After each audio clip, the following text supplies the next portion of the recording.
பணியிடுவோம்.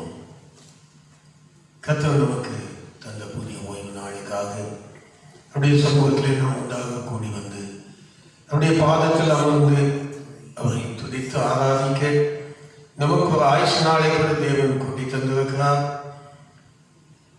இந்த இடத்துல மாத்திரமல்ல, அங்கங்கே வீடுகளிலே குடும்பமாக கூடி அமர்ந்து எங்களோடு சேர்ந்து பங்கெடுத்திருக்கிற சபையார் அனைவரும் கர்த்தருடைய பிரசன்னத்தை உணரும்படியாக, இந்த பிரசன்னம் நடுவில் இறங்கி வரும்படியாக இந்த ஆராதனை வேளையிலே தேவரே தாமே நம்மோடு கூட இருந்து அவருடைய ஆவியானவரை நம்மை நடத்தும்படியாக, அவர் நம் மத்தியிலே கடந்து வந்து பிரசன்னமாகும்படியாக நம்மளால் ஸ்தோத்திரித்து வாழ்த்து வரவேற்போம்.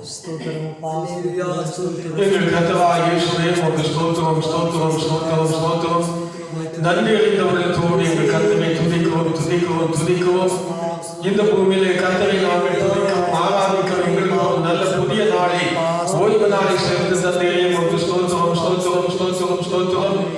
6 நாட்கள் வேலை செய்து 7ஆம் நாளிலே ஓய்வு பெற்று தேவனை மகிமைப்படுத்த இந்த புதிய ஓய்வு நாளை எங்களுக்கு தந்த தயவை எண்ணி நாங்கள் துதிக்கிறோம்.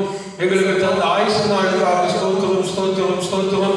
சுகபலத்தோடு காலமுடைய சமூகத்தில் அமர்ந்திருந்து சந்தோஷத்தோடு சமாதானத்தோடு சபையாய் குடும்பமாக நாங்களுடைய சமூகத்தில் அமர்ந்து எங்கள் தேவனை ஆராதிக்க எங்களுக்கு தந்த நல்ல வாக்கியத்தை எண்ணி நாங்கள் உங்களை துதிக்கிறோம். கர்த்தராகிய இயேசுவே உமக்கு ஸ்தோத்திரம் ஸ்தோத்திரம் ஸ்தோத்திரம் ஸ்தோத்திரம். நன்றியோடு துதிக்கிறோம். பிதாவை துதிகளின் மத்தியிலே வாசம் பண்ணுகிற எங்கள் தேவாதி தேவன், ஆவியாக இருக்கிற தேவன் எங்கள் நடுவில் வந்து இந்த நாள் ஆராதனை வேலையை பொறுப்பெடுக்கும்படியாக உடைய பிரசனைகள் நடுவிலே மகிமையாய் இறங்கி வர நாங்கள் உண்மை ஸ்தோத்திரத்தோடு அழைக்கிறோம். உம்முடைய பாதத்திலே ஸ்தோத்திரத்தோடு கூடி வந்திருக்கிறோம். உமக்கு துதி பலிகளை ஏறெடுக்கிறோம்.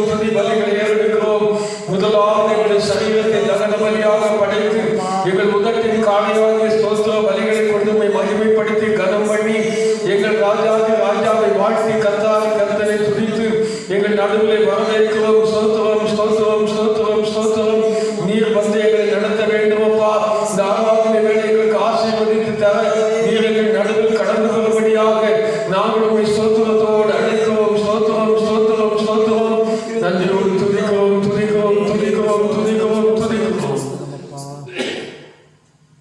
எங்கள் மகா பரிசுத்தமுள்ள கர்த்தராகிய இயேசுவே, ஒரு புதிய ஓய்வு நாளை கூட சேர்த்து தந்து பாதத்தில் அமர்ந்துமை ஆராதிக்கும் கிருபை தந்தேன்.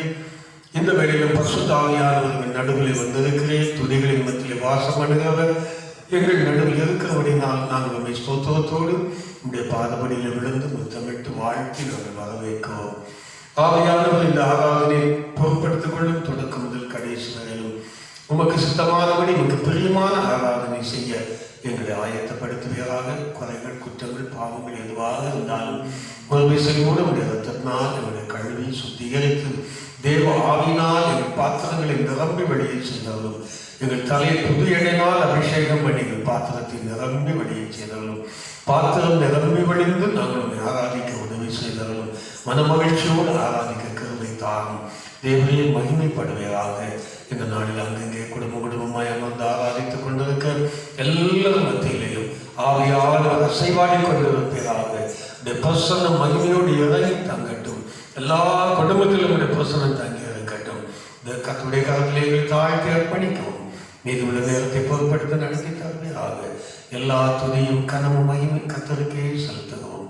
இயேசுவின் நாமத்தில் ஜெபிக்கிறோம் எங்கள் நல்ல பிதாவே, ஆமென். உட்கார்ந்து பாடல் பாடப்படும். ஹல்லேலூயா.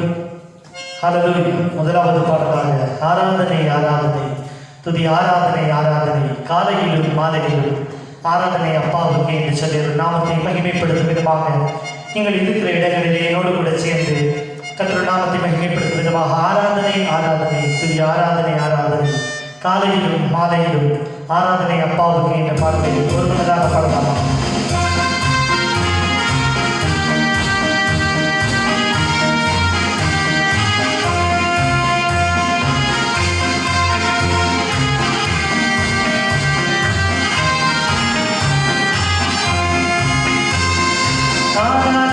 ஆராதனை துதி ஆராதனை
ஹalleluya ஹalleluya கர்த்தருடைய நாமம் மகிமைப்படுவதாக.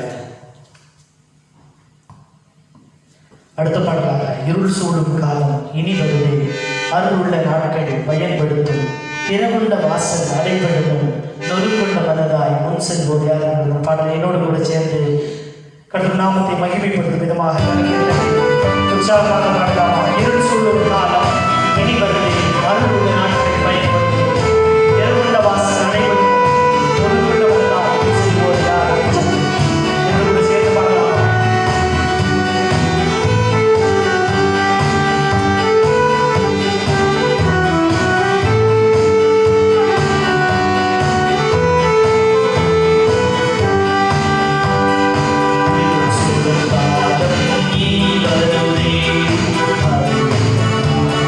Bye.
நாட்களிலே பல நாட்களாக நாம் பல மாதங்களாக ஆலயத்திலே கூடி ஆராதிக்க முடியாமல் கஷ்டப்பட்டு கொண்டு வருகிறோம்.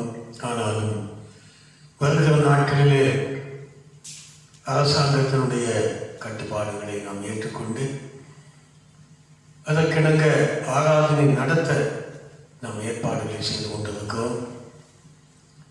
ஒரு நல்ல ஆயத்தத்தோடு இந்த ஆராதனை தேவாலயத்திலே நாம் நடத்தும்படியாக கடமைப்பட்டிருக்கிறோம். ஆயத்தம் இல்லாமல் எதையும் செய்யக்கூடாது.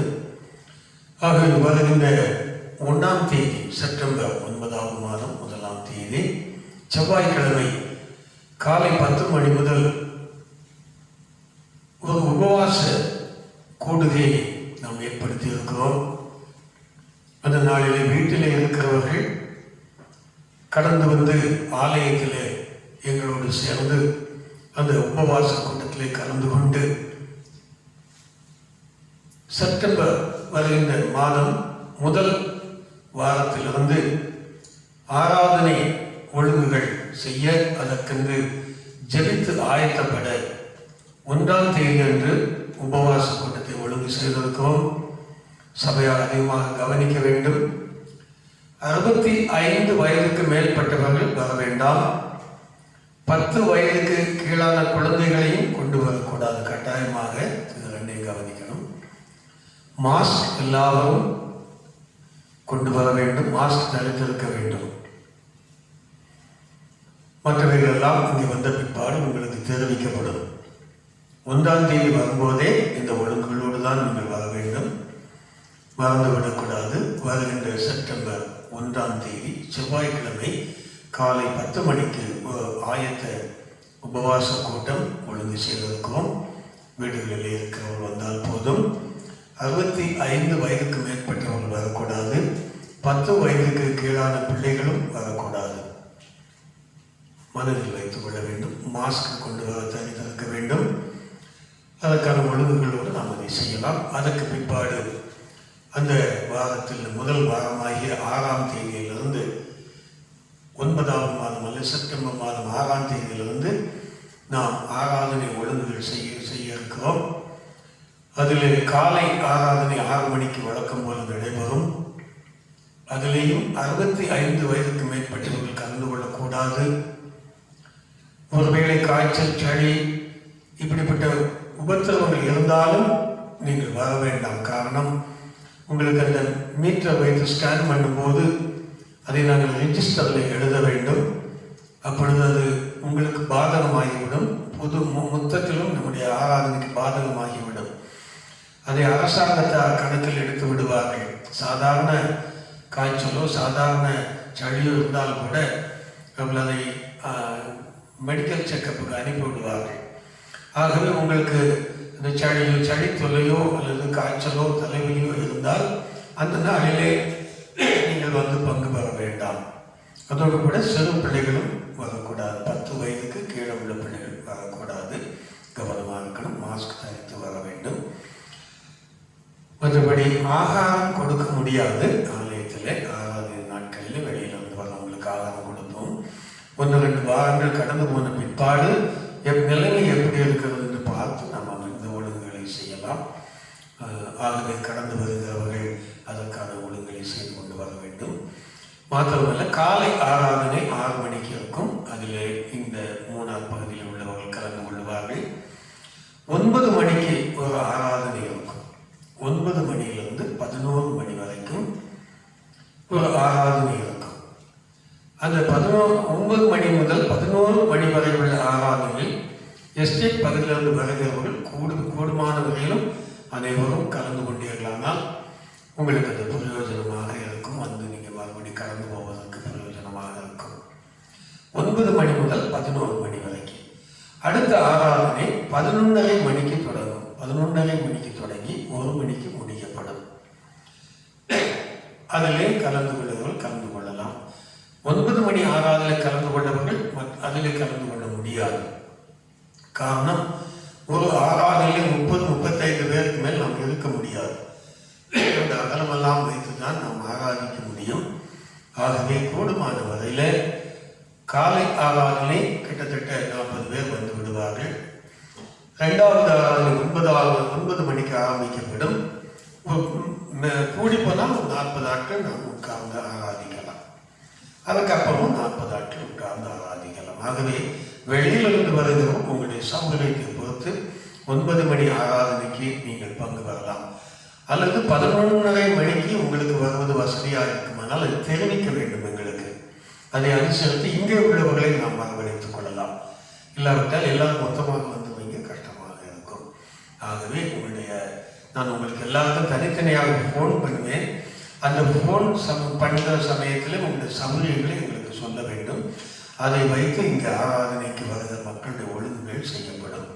இதை மனநிலை வைத்துக் கொள்ளுங்கள். முதலாவது செவ்வாய்க்கிழமை 1ஆம் தேதி செவ்வாய்க்கிழமை காலை 10 மணிக்கு நடக்கிற உபவாச கூடத்திலே இங்கே இருக்கிறவர்கள் பங்கு பெறலாம். வீட்டில் இருக்கிறவர்கள் பங்கு பெற்றுக் கொள்ளலாம். அதற்கான ஒழுங்குகளோடு நாம் இவர்களை தொடங்க போகிறோம். எப்பொழுது யார் குடும்பத்தில் கடந்து வந்து பார்த்தாலும் போலீஸ் டிபார்ட்மெண்ட்டோ ஹெல்த் டிபார்ட்மெண்ட்டோ வந்தால் நம்ம எல்லாவற்றையும் சரியாக செய்ய வேண்டும். ஆகவே அதற்கான ஒழுங்குகள் நாம் ஏற்பாடு செய்வோம். நீங்கள் வரலாம். இந்த நல்ல செய்தியை சந்தோஷமான மனமகிழ்ச்சியான செய்தி உங்களுக்கு தெரிவிக்கிறேன். நீங்களும் அதற்காக தொடர்ந்து ஜெபித்து ஆயத்தப்படுத்திக் கொள்ளுங்கள். இதுதான் மிக முக்கியமான அறிவிப்பு.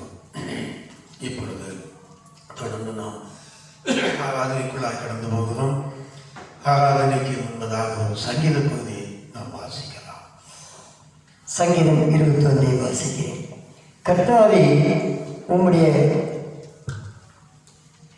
வல்லமையிலே ராஜா மகிழ்ச்சியாக இருக்கிறார். உம்முடைய ரட்சிப்பிலே எவ்வளவாய் கடினோடுகிறார். அவருடைய மன விருப்பத்தின்படி நீர் அவருக்கு தந்தளி அவருடைய உதவியின் விண்ணப்பத்தை தள்ளாதிருக்கிறேன். உத்தம ஆசீர்வாதங்களோடு நீர் அவருக்கு எதிர்கொண்டு வந்து அவர் சிரசு பொற்கியிடம் தரிப்பிக்கிறேன். அவர் உம்மிடத்தில் ஆயுசை கேட்டார். நீர் அவருக்கு என்னென்னைக்கும் உள்ள தீர்க்க ஆயுசை அளித்தீர். உமது ரட்சிப்பினால் அவர் உடனே பெரிதாக இருக்கிறது. மேன்மையும் மகத்துவத்தை அவர் கருதினீர். அவரை நித்திய ஆசீர்வாதங்கள் உள்ளவராகுகிறீர். அவரை உம்முடைய சமூகத்தின் மகிழ்ச்சியினால் பூரிப்பாக்குகிறீர். ராஜா கர்த்தர் மேல் நம்பிக்கையாக இருக்கிறார். உன்னதமானவருடைய தயவினால் அசைக்கப்படாதிருப்பார். உமது கை உமது சத்துருக்கள் எல்லாரையும் எட்டி பிடிக்கும். உமது வலதுகரம் உம்மை பயக்கர்களை கண்டுபிடிக்கும். உமது கோபத்தின் காலத்திலே அவர்களை அக்கினி சூளையாக்கி போடுவேன். கர்த்தர் தமது கோபத்திலே அவர்களை அழிப்பார். அக்கினி அவர்களை பட்சிக்கும். அவர்கள் கனியை பூமி இராதபடி நீர் அழித்து அவர்கள் சந்ததியை மனு புத்திரில் இராதபடி ஒழிய பண்ணுவேன். அவர்கள் உமக்கு விரோதமாய் பொல்லாமை நினைத்தார்கள். தீவினை எத்தனை மணினாக ஒன்றும் வாய்க்காமல் போயிற்று. அவர்களை இலக்காக வைத்து உம்முடைய அம்புகளை நாணற்றி அவர்கள் முகத்திற்கு நேரே விடுகிறேன். கர்த்தாவே, உம்முடைய பலத்திலே நீர் எழுந்தருளும். அப்பொழுது உம்முடைய வல்லமையை பாடி கீர்த்தனம் பண்ணுவோம் என்பதே. வாசிக்க கேட்ட சங்கீதத்தின்படி நாம் ஒரு சின்ன ஆராதனை செய்ய போகிறோம். தேவனுக்கு மகிமையான ஆராதனையாக நாம் இந்த நாளில் தேவனை மகிமைப்படுத்த வேண்டும். நம்முடைய ஆராதனை அவருக்கு பிரியமாக இருக்க வேண்டும். அவருடைய நீதியின்படி நாம் அவரை துதித்து ஆராதிப்பது நல்லது. அவர் செய்கிற அதிசயமான காரியங்களை வேதத்திலிருந்து நாம் அறிந்து புரிந்து ஆராதிக்கும் போது நம்முடைய உள்ளத்தின் ஆழத்திலிருந்து உணர்வோடு கூட மன மகிழ்ச்சியோடு சந்தோஷத்தோடு இவ்வளவு பெரிய காரியத்தை தேவன் எனக்கு செய்கிறாரே என்ற பெரிய சந்தோஷத்தோடு நாம் தேவனை ஆராதிக்க முடியும். ஏனோ தானோ என்று ஆராதிப்பதல்ல, தேவனுடைய மகத்துவமான செயல்களை அறிந்து ஆராதிக்கும் போது நமக்கும் சந்தோஷம், அது அவருக்கும் மகிமையை கொண்டு வரும். இந்த பகுதியை நாம் வாசிக்கும் போது அதில் 2ஆம் வசனம் முதல் நாம் படிக்க போகிறோம். வாசிக்கலாம். 2ஆம் வசனம் அவருடைய மன விருப்பத்தின்படி வாசிக்கலாம். அவருடைய மன விருப்பத்தின்படி நீர் அவருக்கு தந்தருளி அவருடைய உதடுகளின் விண்ணப்பத்தை தள்ளாதிருக்கிறேன் என்று முதலாவது எழுதியிருக்கிறார். பாருங்க, நமக்கு பெரிய ஆசைகள் இருக்கும், நமக்கு நிறைய விருப்பங்கள் இருக்கும். எல்லாத்தையும் எப்படி தேவன் கொடுக்க முடியும்? நம்ம விருப்பப்படியே அவர் செய்ய முடியுமா? முடியாது. ஆனால் இங்கே இந்த ராஜா கர்த்தரை நம்பியிருக்கிற ஒரு ராஜா, அவருடைய வல்லமை அறிந்தவர், அவருடைய நீதி அறிந்தவர். ஆகவே அவருடைய விருப்பம் இன்னதென்று தேவனுக்கு தெரிந்தது. தேவனுக்கு பிரியமான காரியங்களை அவர் விரும்பினார். வருகிற வசனங்களில் நம்ம அதை படிக்கப் போகிறோம். நம்ம எல்லாரும் விரும்புகிற விருப்பத்திற்கும் இந்த ராஜா விரும்பின விருப்பத்திற்கும் உள்ள வித்தியாசத்தை நாம் பார்க்க போகிறோம். அதனால்தான் அந்த விருப்பத்தின்படி எல்லாம் அவர் செய்கிறார்.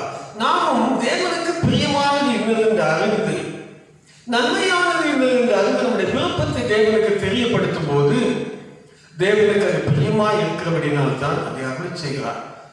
தேவையற்ற காரியங்களை விரும்பி தேவனத்தில் கேட்டால் ஒரு நாளும் கிடைக்காத கொடுக்க மாட்டார். ஏன்? அதனால் நமக்கு ஆபத்து இருக்குன்னு அவருக்கு தான் தெரியும். நமக்கு அது தீமையை வர்ணிக்கும் என்று அவருக்கு தெரியும். ஆகவேதான் எல்லா விருப்பத்தின்படி அவர் செய்வதில்லை. ஆனால் இங்கே மன விருப்பத்தின்படி எல்லாம் செய்கிறார் என்று சொன்னால் அந்த விருப்பம் தேவனுக்கு விருப்பமானதாக இருந்தது. அது அவருடைய விருப்பமாக இருந்தது. அதுக்கு அடுத்த வசனங்கள் நீங்க படிச்சா தெரியும். 4ஆம் வசனத்தை படிக்கலாம். அவர் உம்மிடத்தில் ஆயுசை கேட்டார். பார்த்தீங்களா? இந்த ராஜா தேவனிடத்தில் என்ன கேட்டார்? ஆயுசை கேட்டார். ஆயுசை எதுக்கு கேட்டிருப்பார்னு நினைக்கிறீங்க? இந்த ராஜா தேவனை துதிக்கிற ஒரு ராஜா, எப்போதும் துதித்துக்கு கொண்டே இருப்பதற்கு அவருக்கு விருப்பம். நான் நினைக்கிறேன், இவர் ராஜாவாக இருந்தாலும் ஆண்டவரே, நான் உங்களை துதிப்பதற்காக எனக்கு ஆயுசு வேண்டும் என்று கேட்டிருப்பார் என்று நான் நினைக்கிறேன். எனக்கு தெரிந்த ஒரு கேரளத்தில் ஒரு மூத்த ஐயா அவர்கள் உண்டு. நான் ஒரு நாள் அவரை பார்க்க போயிருந்தேன். அவருடைய கடைக்கு போயிருந்தேன் ஒரு ஃபேன் வாங்குவதற்காக. அப்பொழுது அவர் என்னை மேலே கூட்டிகிட்டு போனார். அவர் ஜோம் பண்ணுற இடத்துக்கு. சாதாரண இடம் தான், சாதாரண மனுஷன் வந்தார், இப்போ பெரிய பணக்காரர். அப்போ அவர் என்ன சொன்னார், எனக்கு 70 வயசாச்சு, நான் 100 வயசு வரைக்கும் ஆண்டு ஆயுஷ் கேட்டிருக்கேன், எதுக்குன்னா துதிக்கிறதுக்கு என்று சொன்னார். எனக்கு ரொம்ப சந்தோஷமாக இருந்தது. அதே போலதான் வேற எதுக்காக இந்த ராஜா கேட்கல ஆயுஷ்னாய் தேவனை மகிமைப்படுத்த, தப்பு ஒன்றும் கிடையாது. ஆனால் இது அவருக்கு தேவனுக்கு விருப்பமாக இருந்தது. கேட்டு நல்ல கவனிங்க. கர்த்தருக்கு பிரியமானதை கேட்கும் போது ஒரு நல்ல வசனம் இருக்கிறது, உங்களுக்கு தெரியும்.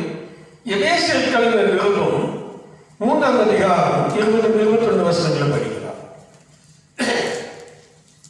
எபேசியர் 3ஆம் அதிகாரம் 20-21 வசனம். நாம் வேண்டிக் கொள்வதற்கும் நினைக்கிறதற்கும் மிகவும் அதிகமாக, இப்படி எழுதுகிறது. நாம் விரும்பி வேண்டிக் கொள்வதற்கும் விரும்பி நினைப்பதற்கும் மிகவும் அதிகமாக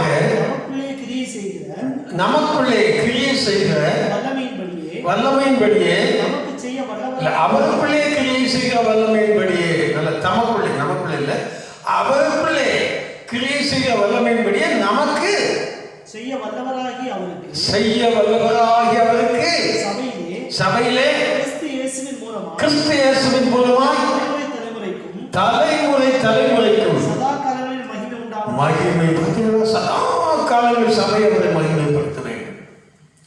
கர்த்தருடைய பிள்ளைகள் சபைக்கு தலைவராக இருக்கிறார். சபையில் இருக்கிற பிள்ளைகளுக்கு இப்படி செய்கிறாரா? அவருடைய வல்லமையின்படி நம்ம வேண்டிக் கொள்வதற்கும் நினைப்பதற்கும் அதிகமாக செய்ய வல்லமை படைத்தவர். நம்ம ஒன்று கேட்டால் அவர் என்ன கொடுக்கிறார்? எப்போ அவருக்கு பிரியமானதை நாம் அவர் சித்தத்தை அறிந்து விரும்பி கேட்கும். எதுக்காக? சபையில் தலைமுறையாக தேவனை துதிக்க, அவரை மகிமைப்படுத்த. இதைத்தான் இந்த ராஜாவும் கேட்டான். அவன் பார்த்தாரு, பரவாயில்ல, என்னை மகிமைப்படுத்துவதற்காக ஆயுஷை கேட்கிறான். அவனுக்கு தெரியல என்னுடைய வல்லமையின்படி அவனுக்கு என்ன ஆயுஷ் வச்சிருக்க, அவனுக்கு தெரியல. அதை நான் அவனுக்கு கொடுக்க போகிறேன். என்ன செய்தாரா? வாசிக்கலாம். சங்கீதம். நீ அவருக்கு என்றைக்கு உள்ள தீர்க்காயுசு அளித்தீர். பாத்தீங்களா? இவன் உலகத்துல கொஞ்ச நாளைக்கு எனக்கு 100 வயசு வரைக்கும் ஆண்டவர் ஆராதிக்கணும்னு கேட்டாராம். ஆண்டவர் சொன்ன, எப்பா விருப்பம் நல்லது தான், கொஞ்சமா கேட்டுட்டேன். நான் உனக்கு எதையா வச்சிருக்கிறேன், என்றைக்கும் உயிரோடு இருக்கிற, அப்படிதான் எழுதியிருக்கு. நீர் அவருக்கு என்றைக்கும் இல்ல தீர்க்காயுஸ். அது முடியவே கிடையாது. நீ கொஞ்ச நாள் கேட்ட 100 வயசு வரை கேட்ட போகவேல. ஆனா அதல்ல என்னுடைய உனக்கு கொடுக்க, நீ உன்னுடைய விருப்பத்தை நிறைவேற்றுவது அதல்ல, அதை காட்டில் நான் மேலாக இன்னும் அதிகமா கொடுக்க போறேன். தீர்க்காயுஸ். என்னைக்கு நீ சாகவே மாட்டேன். கொடுத்தாங்க. துதிக்காமல் இருக்கிறது எப்படி? நான் நீங்கள் தேவனை மகிமைப்படுத்த ஆயுசு கேட்கிறது. அவர் சொல்லுவார், உனக்கு இது கொஞ்சம் அப்பா, அதல்ல, நான் உனக்கு நித்தியமான ஆயுசு நாளை கொடுக்க வைத்திருக்கிறேன், அதை வாங்கிக்க அப்படின்னா எப்படி இருக்கும் நம்ம உள்ளம்? இதை நினைச்சு துதிக்கும் போது நமக்கு சந்தோஷமா வராதா? மனமகிழ்ச்சியோடு தேவனை ஆராதிக்கலாம். அடுத்த வசனம் என்ன சொல்லுகிறது? 5ஆம் வசனம். உமது ரட்சிப்பினால் அவர் மகிமை பெரிதாயிருக்கிறது, மேன்மையும் மகத்துவத்தையும் அவருக்கு அழுதினே. பார்த்தீங்களா? உமது ரட்சிப்பினால் அவர் மகிமை பெரிதாயிருக்கிறது, மேன்மையும் மகத்துவத்தையும் அவருக்கு அழுதினே. பார்த்தீங்களா? தீர்க்க ஆயுசை கொடுத்தது மாத்திரமல்ல, மேன்மை மகத்துவத்தையும், தேவனுடைய மேன்மையான காரியத்தையும் அவருடைய மகத்துவமான காரியங்களையும் நமக்கு கொடுக்கிறார். கேட்டது ஆயுஷ் 10 நாள் கேட்டார். ஆண்டவரே, உங்களை நான் மகிமைப்படுத்தணும், எனக்கு கொஞ்சம் கூட ஆயுஷ் நீடித்தன கேட்டாரு. கிடைச்சது பாருங்க, என்னெல்லாம் கிடைச்சிருக்கு. சாலமோன் ஒரு ஞானத்தை தான் கேட்டாரு, வேற ஒன்றும் கேட்கல. நீ கேட்காத ஆயுஷ் தர. பார்த்தீங்களா? இதுதான் கர்த்தருடைய பிள்ளைகள் கர்த்தருக்கு பிரியமானதை நினைத்து அவர் எல்லாவற்றிலும் மகிமைப்பட வேண்டும். நான் உயிரோடு இருந்தால் மகிமைப்படணும், நான் மகிழ்ச்சாலும் மகிமைப்படணும். வேண்டாம் ஒன்று நீங்க கேட்டு பாருங்க. ஆண்டவர் நான் மறிக்கும் போது பவுல் சொன்னார், சாவினால் ஆகியும் ஜீவனால் ஆகியும் இந்த சரீரத்திலே இயேசு மகிமைப்படுவார் என்று நான் நம்பி இருக்கிறேன். இது சொல்லி பாருங்க. அவர் சொல்லி சரீரம் கொஞ்ச நாள் கூட எனக்கு அவங்க வேலை செய்வேன், மரணம் என் பார்வையில் ரொம்ப அருமையானதா இருக்குன்னு சொல்லுவதா இல்லையா? பாத்தீங்களா? தேவன் நம்ம விரும்பி கேட்கறதை அறிகிறார்.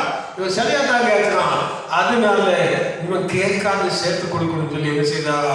தீர்க்க ஆயுசையும் கொடுத்தாரு, மேன்மையும் மகத்துவத்தையும் சேர்த்து கொடுத்தாரு. எப்படி இருந்துக்கும் பாத்தீங்க அவருடைய வாழ்க்கை இல்லையா? பாத்தீங்களா? ஆகவேதான் அவர் சொல்ல கடைசி வசனத்துல என்ன படிக்கணும்? 13ஆம் வசனம். கர்த்தாவே, உம்முடைய பலத்திலே நீர் எழுந்தருளும். பாத்தீங்களா? இவ்வளவு பெரிய காரியத்தை நீங்க செய்தீங்களப்பா. இப்போ என் மத்தியில நீங்க பிரசன்னமாக ஆராதிக்க போகிறேன். நீங்க என் மத்தியில பிரசன்னமாக இவ்வளவு பெரிய காரியத்தை எனக்கு கொடுக்கிறீங்களா? எதுக்கு எழுந்தருளும்? அப்பொழுது உடைய வல்லமையை பாடி கேட்பாதுங்களா? சந்தோஷம் வந்துருச்சு அவருக்கு. கேட்காதையும் சேர்த்து கொடுத்தாரு. தயவாய் என் மத்தியில பிரசன்னமாக உங்க பாதத்துல விழுந்து உங்களை எப்படியெல்லாம் பாடணும் என்ன பெரிய பாடுங்க. பாடி நான் கீர்த்தனம் பண்ண போதும், சும்மா மட்டும் பண்ண முடியாது. பாடுவேன், துடிப்பேன், ஆடுவேன், மகிமைப்படுத்துவேன். சந்தோஷம் வந்துருச்சு. இதுதான் இந்த சங்கீதத்தில் மிக முக்கியமாக கவனிக்க வேண்டியது. நானும் நீங்களும் கர்த்தருக்கு பிரியமான நின்று அறிந்து அதை இடத்துல கேட்கும் போதுதான் கேட்காததை சேர்த்து கொடுக்கிறவர். கேட்காதது சேர்த்து கொடுக்கிறதுனாலே சபையில எழுந்தருளும் போது அவருடைய வல்லமையை பாடி நாம் கீர்த்தனம் பண்ணுவோம். அதுக்கு தான் இன்னைக்கு வந்திருக்கோம். நம்ம கேட்காத எத்தனையோ தேவன் கொடுத்திருக்கிறார், இன்னும் கொடுப்பார். ஒருவேளை இதுவரைக்கும் இல்லாட்ட கூட இனி நீங்களும் நானும் அவருக்கு பிரியமானது என்ன என்று அறிந்து அதை கேளுங்க. நிச்சயமா ஆண்டவரே, நான் இந்த உலகத்துல இன்னும் கொஞ்ச நாள் ஜீவிக்கணும், நான் உண்மை மகிமைப்படுத்தணும் அப்படின்னு சொன்னீங்கன்னா உனக்கு தீர்க்காயுசுக்காக இருக்கிறார். நீங்க என்ன சொல்றீங்க? ஆண்டவரே, என் முன்னால வாங்க, உங்களை பாடி துதிக்கணும். துதிப்போமா? இருக்கிற இடங்களிலே முழங்கால் படியிட்டோ, உட்கார்ந்து நின்றோ, எழுந்து நின்றோ, தேவன் சபையில் இருக்கிற மக்களுக்கு அவருடைய மன விருப்பத்தை அறிந்து கேட்கவே மாற்றவில்லை. கேட்காதவற்றை ஆயுசை கேட்டால் தீர்க்க ஆயுசு, மேல் மகத்துவம் எல்லாவற்றையும் சேர்த்து கொடுக்கிறார். அப்படிப்பட்ட தேவனானவரே, இப்பொழுது நீங்கள் மத்தியிலே பிரசன்னமாக நான் உங்களை பாடி கீர்த்தனம் பண்ணணும். வழங்கால் பண்ணிடுவோம். சில நிமிஷங்கள் கர்த்தரை ஸ்தோத்திரித்து மகிமைப்படுத்தி பாடி கீர்த்தனம் பண்ண போகிறோம். இப்ப ஏற்பட்ட தேவனை மனமகிழ்ச்சியோடு நம்ம ஆராதிகள் எல்லாரும் ஒரு 5-10 நிமிஷங்கள் தேவனை மகிமைப்படுத்தி ஆராதிக்கலாம். கர்த்தராகிய இயேசுவே, உமக்கு ஸ்தோத்திரம், ஸ்தோத்திரம், ஸ்தோத்திரம், ஸ்தோத்திரம். தம்முடைய பிள்ளைகளுடைய மன விருப்பத்தை நீ கேட்கிறது மாத்திரமல்ல, கேட்காத நீ சேர்த்து கொடுக்கிறதை ஒன்று அறிந்து விட்டோம். நாங்கள் ஆயுசை கேட்டால் தீர்க்க ஆயுசை கொடுக்கிறேன். பிதாவை நாங்கள் இந்த பூமியில் மகிமைப்படுத்த வேண்டும் என்று சொல்லும்போது எங்களை மேன்மைப்படுத்தி உம்முடைய மகத்துவத்தை எங்களுக்கு தருகிறேன். இவைகளெல்லாம் நினைக்கும் போது பிதாவே, இப்பொழுது இந்த ஆராதனை நேரத்தை எங்கள் மத்தியிலே எழுந்தருளும் அப்பா. நாங்களுமே பாட வேண்டும், நாங்களுமே கீர்த்தனம் பண்ண வேண்டும், மனமகிழ்ச்சியோடு எங்கள் தேவனை நாங்கள் ஆராதிக்க வேண்டும். கர்த்தராகிய இயேசுவே எழுந்தருளும். உம்மை துதிக்கிறோம், துதிக்கிறோம், துதிக்கிறோம், துதிக்கிறோம். ஸ்தோத்திரத்தோடு உம்மை மகிமைப்படுத்துகிறோம். உம்மை ஆராதிக்கிறோம் அப்பா, உம்மை ஆராதிக்கிறோம். எங்கள் தேவன் எவ்வளவு பெரிய தேவன், எங்கள் தேவன் நல்லவராய் இருக்கிறீர். நீர் சர்வ வல்லவர் பிதாவே, வல்லமையுள்ள தேவன், சர்வ வல்லமையுள்ள தேவன். எங்களுக்கு ஆண்டவரே, கேட்காததை கொடுக்க வல்லமையுடையவர், தீர்க்காயுசை கொடுக்க வல்லமையுடையவர் பிதாவே. துதிக்கிறோம், துதிக்கிறோம், துதிக்கிறோம். தீர்க்க ஆசீர்வாதங்களை அருள் செய்தவரே, வாக்குத்தத்தம் பண்ணினவரே, உமக்கு கோடான ஸ்தோத்திரங்கள் அப்பா. நாங்கள் அன்பு ஆயுசை தான் கேட்டோம் அப்பா, ஆனால் எங்களுக்கு நித்திய ஜீவனையே கொடுக்க வாக்குத்தத்தம் பண்ணினீரே. உம்மை நாங்கள் சபைகளிலே துதிக்கிறோம், சபைகளிலே துதிக்கிறோம், சபையிலே மகிமைப்படுத்தப்பட்டிருக்கிறோம் அப்பா. உடைய வல்லமை பாடி கீர்த்தனம் பண்ணி நாங்கள் உம்மை மகிமைப்படுத்துகிறோம், உம்மை ஸ்தோத்திரித்து ஆராதிக்கிறோம். உடைய பாதபடியிலே விழுந்து எங்கள் கர்த்தர் நல்லவர், நல்லவர், கிருபை என்றும் உள்ளது என்று சொல்லி, உடைய வல்லமை பெரியது என்று சொல்லி நாங்கள் உம்மை மகிமைப்படுத்தி ஆராதிக்கிறோம். அல்லேலூயா, அல்லேலூயா, அல்லேலூயா, அல்லேலூயா. உமக்கு ஸ்தோத்திரம், ஸ்தோத்திரம், ஸ்தோத்திரம். எங்கள் அருமை இரட்சகரே, உம்மை துதிக்கிறோம். எங்கள் இரட்சகரே, உம்மை துதிக்கிறோம். எங்களுக்காக ஜீவனை கொடுத்தவர், எல்லாவற்றையும் கொடுக்கிறதற்கு நீர் வல்லமையுடையவர் அப்பா.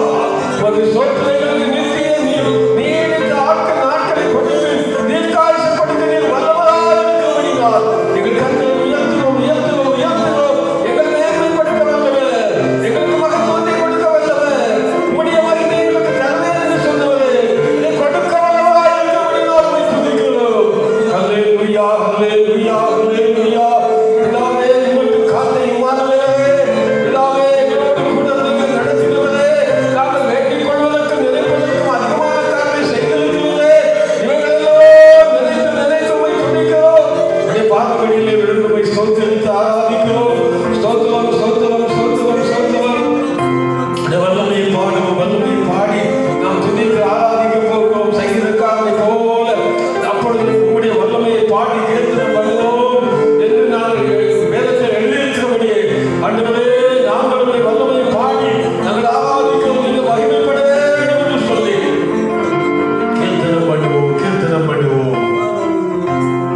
சர்வ வல்லவர் என் சொந்தமானார், சாவை வென்றவர் என் ஜீவனானார்.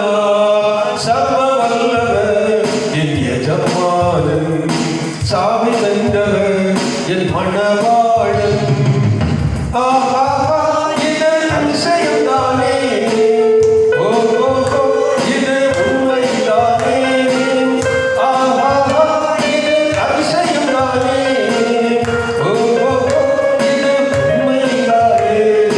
சர்வ வல்லவர் என் சொந்தமானார், சாவை வென்றவர் என் ஜீவனானார்.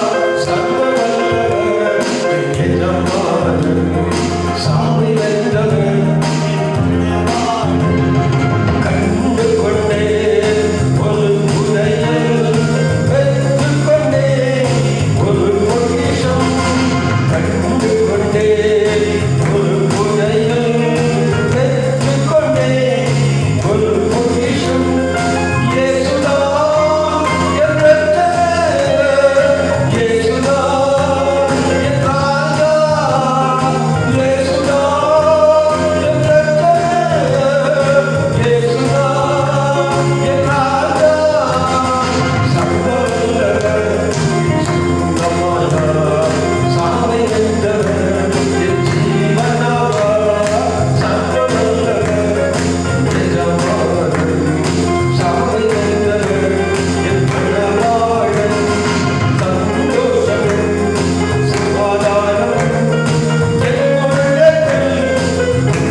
இந்த நல்ல அருமையான ஓய்வு நாளுக்காக நாங்கள் நன்றி செலுத்துகிறோம்.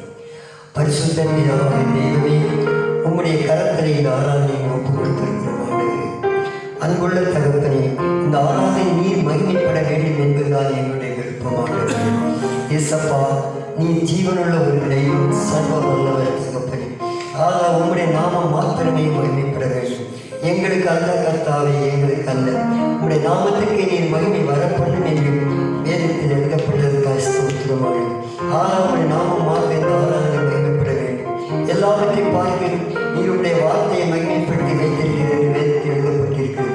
ஆனால் என்னைக்கு நாங்கள் கேட்க போகிற வசனங்கள் ஒவ்வொன்றும் ஆண்டவரே, ஜீவனுள்ள வசனம், ஆவி நிறைந்த வசனம் ஆண்டவரே, வல்லமையான வசனம், அதிசயமான வார்த்தைகள் தகப்பனே, அதிசயம் பெருத்த நம்முடைய வார்த்தை கிருபையும் அதிகாரம் நிறைந்த நம்முடைய வார்த்தைகள் தகப்பனே. ஆண்டவராய் இயேசுவினுடைய வார்த்தையானது எங்களை எல்லாவற்றையும் விடுதலையாக நம்முடைய வார்த்தை ஆண்டவரே.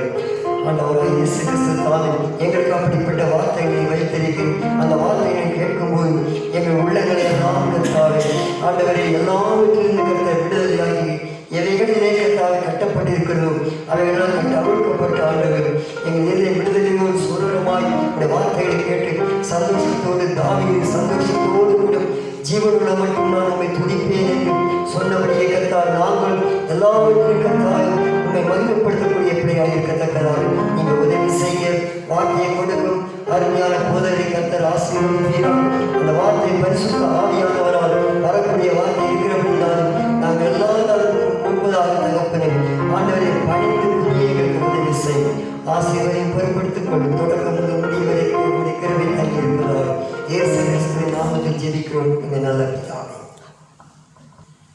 இப்பொழுது ஒரு வேத பாடம் வாசிக்கப்படும். வாசிக்கும்படியாக தெரிந்து கொள்ளப்பட்ட வேத பகுதி எபிரேயர் 12ஆம் அதிகாரம் 1ஆம் வசனம் முதல் 3ஆம் வசனம் முடிய. எபிரேயர் 12ஆம் அதிகாரம் 1ஆம் வசனம் முதல்.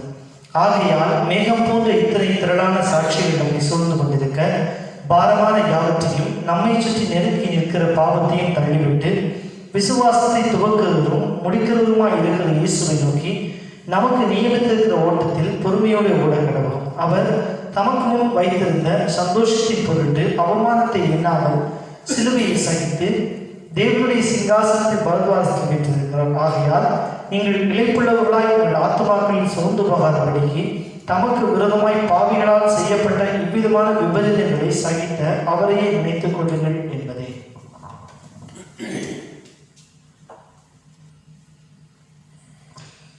நம்முடைய கர்த்தராகிய இயேசு கிறிஸ்துவின் பரிசுத்தமான நாமத்துக்கு ஸ்தோத்திரம் உண்டாவதாக. அதிசீக்கிரமாய் வரப்போகிற கர்த்தராகிய இயேசு கிறிஸ்துவின் நாமத்தினால் உள்ள அனைவருக்கும் வாழ்த்துக்களை தெரிவிக்கிறேன். அங்கிங்கே இருந்து இந்த செய்தியை கேட்க போகிற நீங்கள் ஆயத்தத்தோடு ஜெபத்தோடு வார்த்தைகளை கேட்டு அவைகளை உட்கொண்டு கர்த்தருடைய நாமத்தை மகிமைப்படுத்த அன்போடு கேட்டுக்கொள்கிறேன். கர்த்தருடைய வார்த்தை இல்லாமல் நாம் பிழைக்க முடியாது என்று நமக்கு தெரியும். உலகத்தில் எவ்வளவு காரியங்கள் நமக்கு இருந்தாலும் தெய்வ வார்த்தை இல்லாமல் நம்மால் ஒன்றை செய்ய முடியாது. ஆகவேதான் நம்முடைய வார்த்தையை நமக்கு தந்திருக்கிறார்.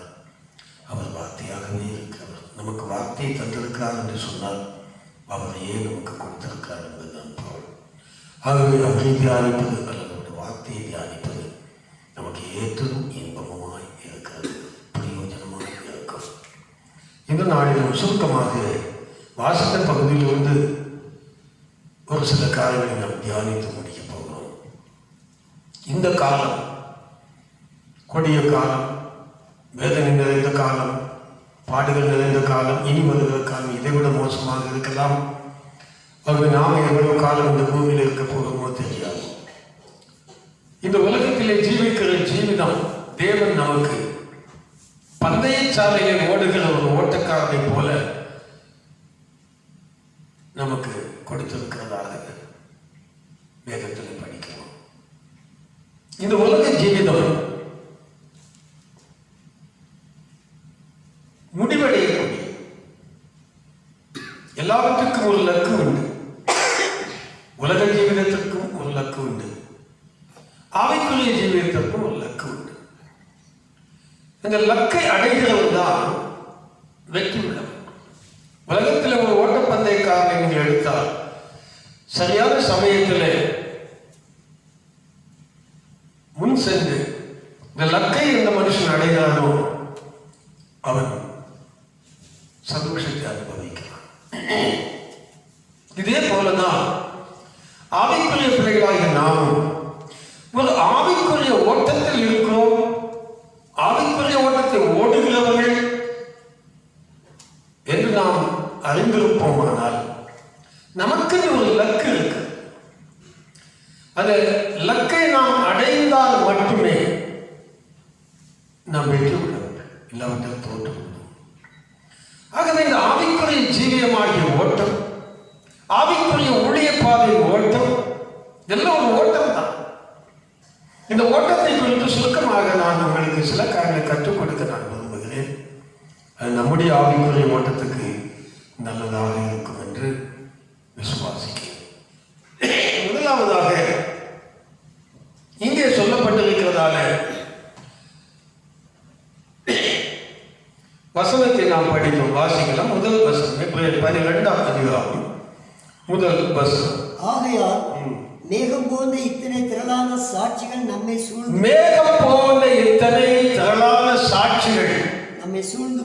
நம்மை சூழ்ந்து கொண்டிருக்க பாரமான யாவத்தையும் நம்மை சுற்றி நெருங்கி நிற்கிற பாவத்தையும் தள்ளிவிட்டு விசுவாசத்தை துவக்கிறவரும் முடிக்கிறவருமாய் இருக்கிற இயேசுவை நோக்கி நமக்கு நியமித்திருக்கிற ஓட்டத்தில் பொறுமையோடே ஓடக்கடவும்.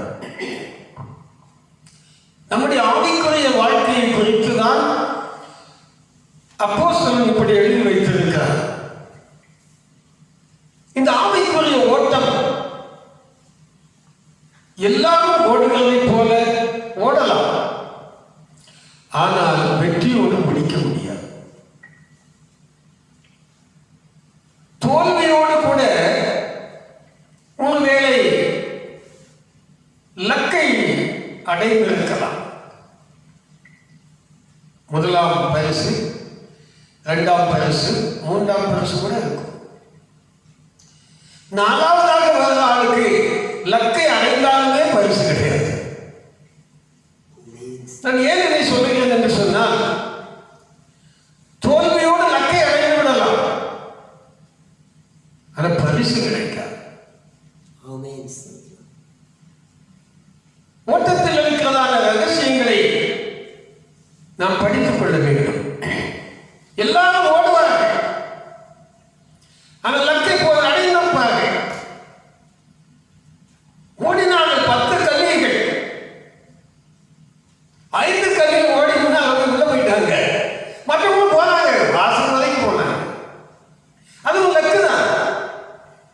ஆனால் வாசல் கூட என்ன செய்ய முடியல, போக முடியவில்லை, தோற்றுவிட்டார்கள். லக்கை அடைந்தார்கள், பரிசு கிடைக்கவில்லை, உள்ள போக முடியல. இதை யாரும் சிந்திப்பது கிடையாது. ஆகவேதான் எல்லாரும் ஓடுறாங்க, நானும் ஓடுறேன். எல்லாரும் ஒரு விசுவாச ஜீவிதம், நானும் ஒரு விசுவாச ஜீவிதம்.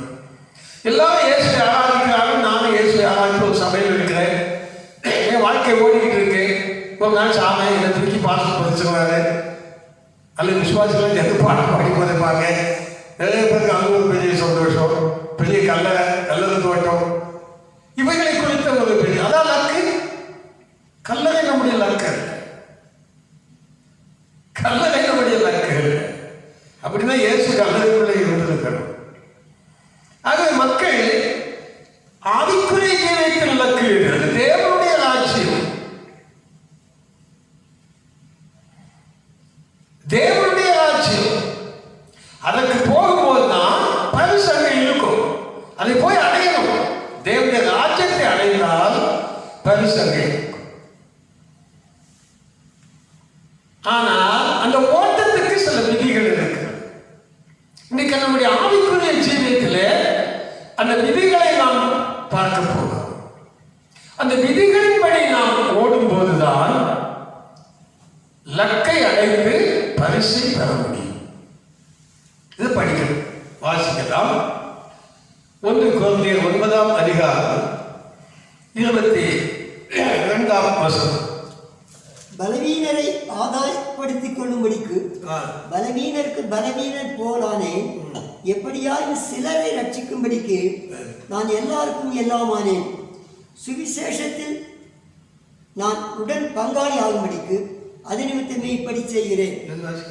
22, 23, 24 அதான் 9, 24 பந்தயசாலை. பந்தயசாலை ஓடுகள் எல்லாரும் ஓடுவார்கள், ஆகிரும் ஒருவனே பந்தயத்தை பெறுவான் என்று அறியீர்களா? சரி, நீங்கள் பெற்றுக்கொள்ளத்தக்கதாக ஓடுங்கள். பந்தயத்துக்கு போராடுகிற ஆதலால் நான் நிச்சயம் இல்லாதவனாக ஓடேன். நல்ல கவனிக்கணும். ஓட்டத்தில் வித்தியாசத்தை நீங்கள் பார்க்க அநேக மக்கள் தங்களுடைய ஓட்டம் எப்படிப்பட்டதா இருக்கிறது என்று கவனிக்காமலே ஓடிக்கொண்டிருக்கார். அதைத்தான் சொன்ன எல்லாரும் ஓடுறாங்க. இல்லை, ஓட்டத்தை குறித்த அறிவு நமக்கு தேவைப்படும். இல்லாட்ட அந்த ஓட்டம் பெற்றுக்கொள்ளத்தக்கதாக இருக்காது. சும்மா நம்ம பெற்றுக்கொள்ளத்தக்கதாக ஓடணுமா? பரிசு கட்டாயம் நம்ம பெற்றுக்கொள்ள வேண்டும். அதுக்கு சும்மா ஓட்டம் கிடைக்குமா? கிடையாது. நிறைய பிரயாசம் இருக்கு. இங்க இவர் சொல்லுகிறார், நிச்சயம் இல்லாதவனாக. இன்னைக்கு நிறைய பேருடைய வாழ்க்கையில இந்த ஓட்டம் விருதாவாய் போவதற்கு காரணம் நிச்சயம் இல்லாத ஓட்டம். ஒரு நிச்சயம் கிடையாது. ஓடுறாங்க, நான் ஓடுறேன். ஒரு காலம் நீங்கள் பந்தயத்தில் அந்த ஓட்டத்தில் பரிசு பெறவே முடியாது. லக்கை அடையவும் முடியாது. வாசல் வரைக்கும் போகலாம், உள்ள போக முடியாது. ஆகவே நிச்சயமில்லாத ஓட்டம்.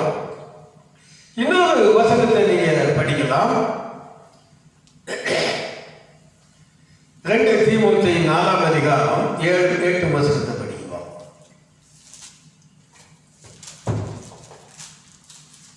நல்ல போராட்டத்தை போராடினேன், சரி, ஓட்டத்தை முடித்தேன், விசுவாசத்தை காத்துக்கொண்டேன். இது முதல் நீதியின் கிரீடம் எனக்காக வைக்கப்பட்டிருக்கிறது. நிச்சயம் இல்லாத ஓட்டம் நான் சொன்னேன். அதுக்கு ஒரு விளக்கம் என்ன? எதை குறித்த நிச்சயம் இல்லாத ஓட்டம்? விசுவாசிகள் அறிய வேண்டியது. நம்ம ஆவிக்குரிய ஓட்டம் ஓடிக்கொண்டிருக்கிறோம். ஆவிக்குரிய ஓட்டத்திலே எதை குறித்து அவர் நிச்சயம் இல்லாதவனாய் நான் ஓட மாட்டேன்னு சொன்னார்னா, அவர் எதை குறித்து நிச்சயித்திருந்தார் என்று சொன்னால், அவருக்கென்று இந்த ஓடி வெற்றியோடு முடித்தால் எனக்கு நீதி கிரீடம் இருக்குது.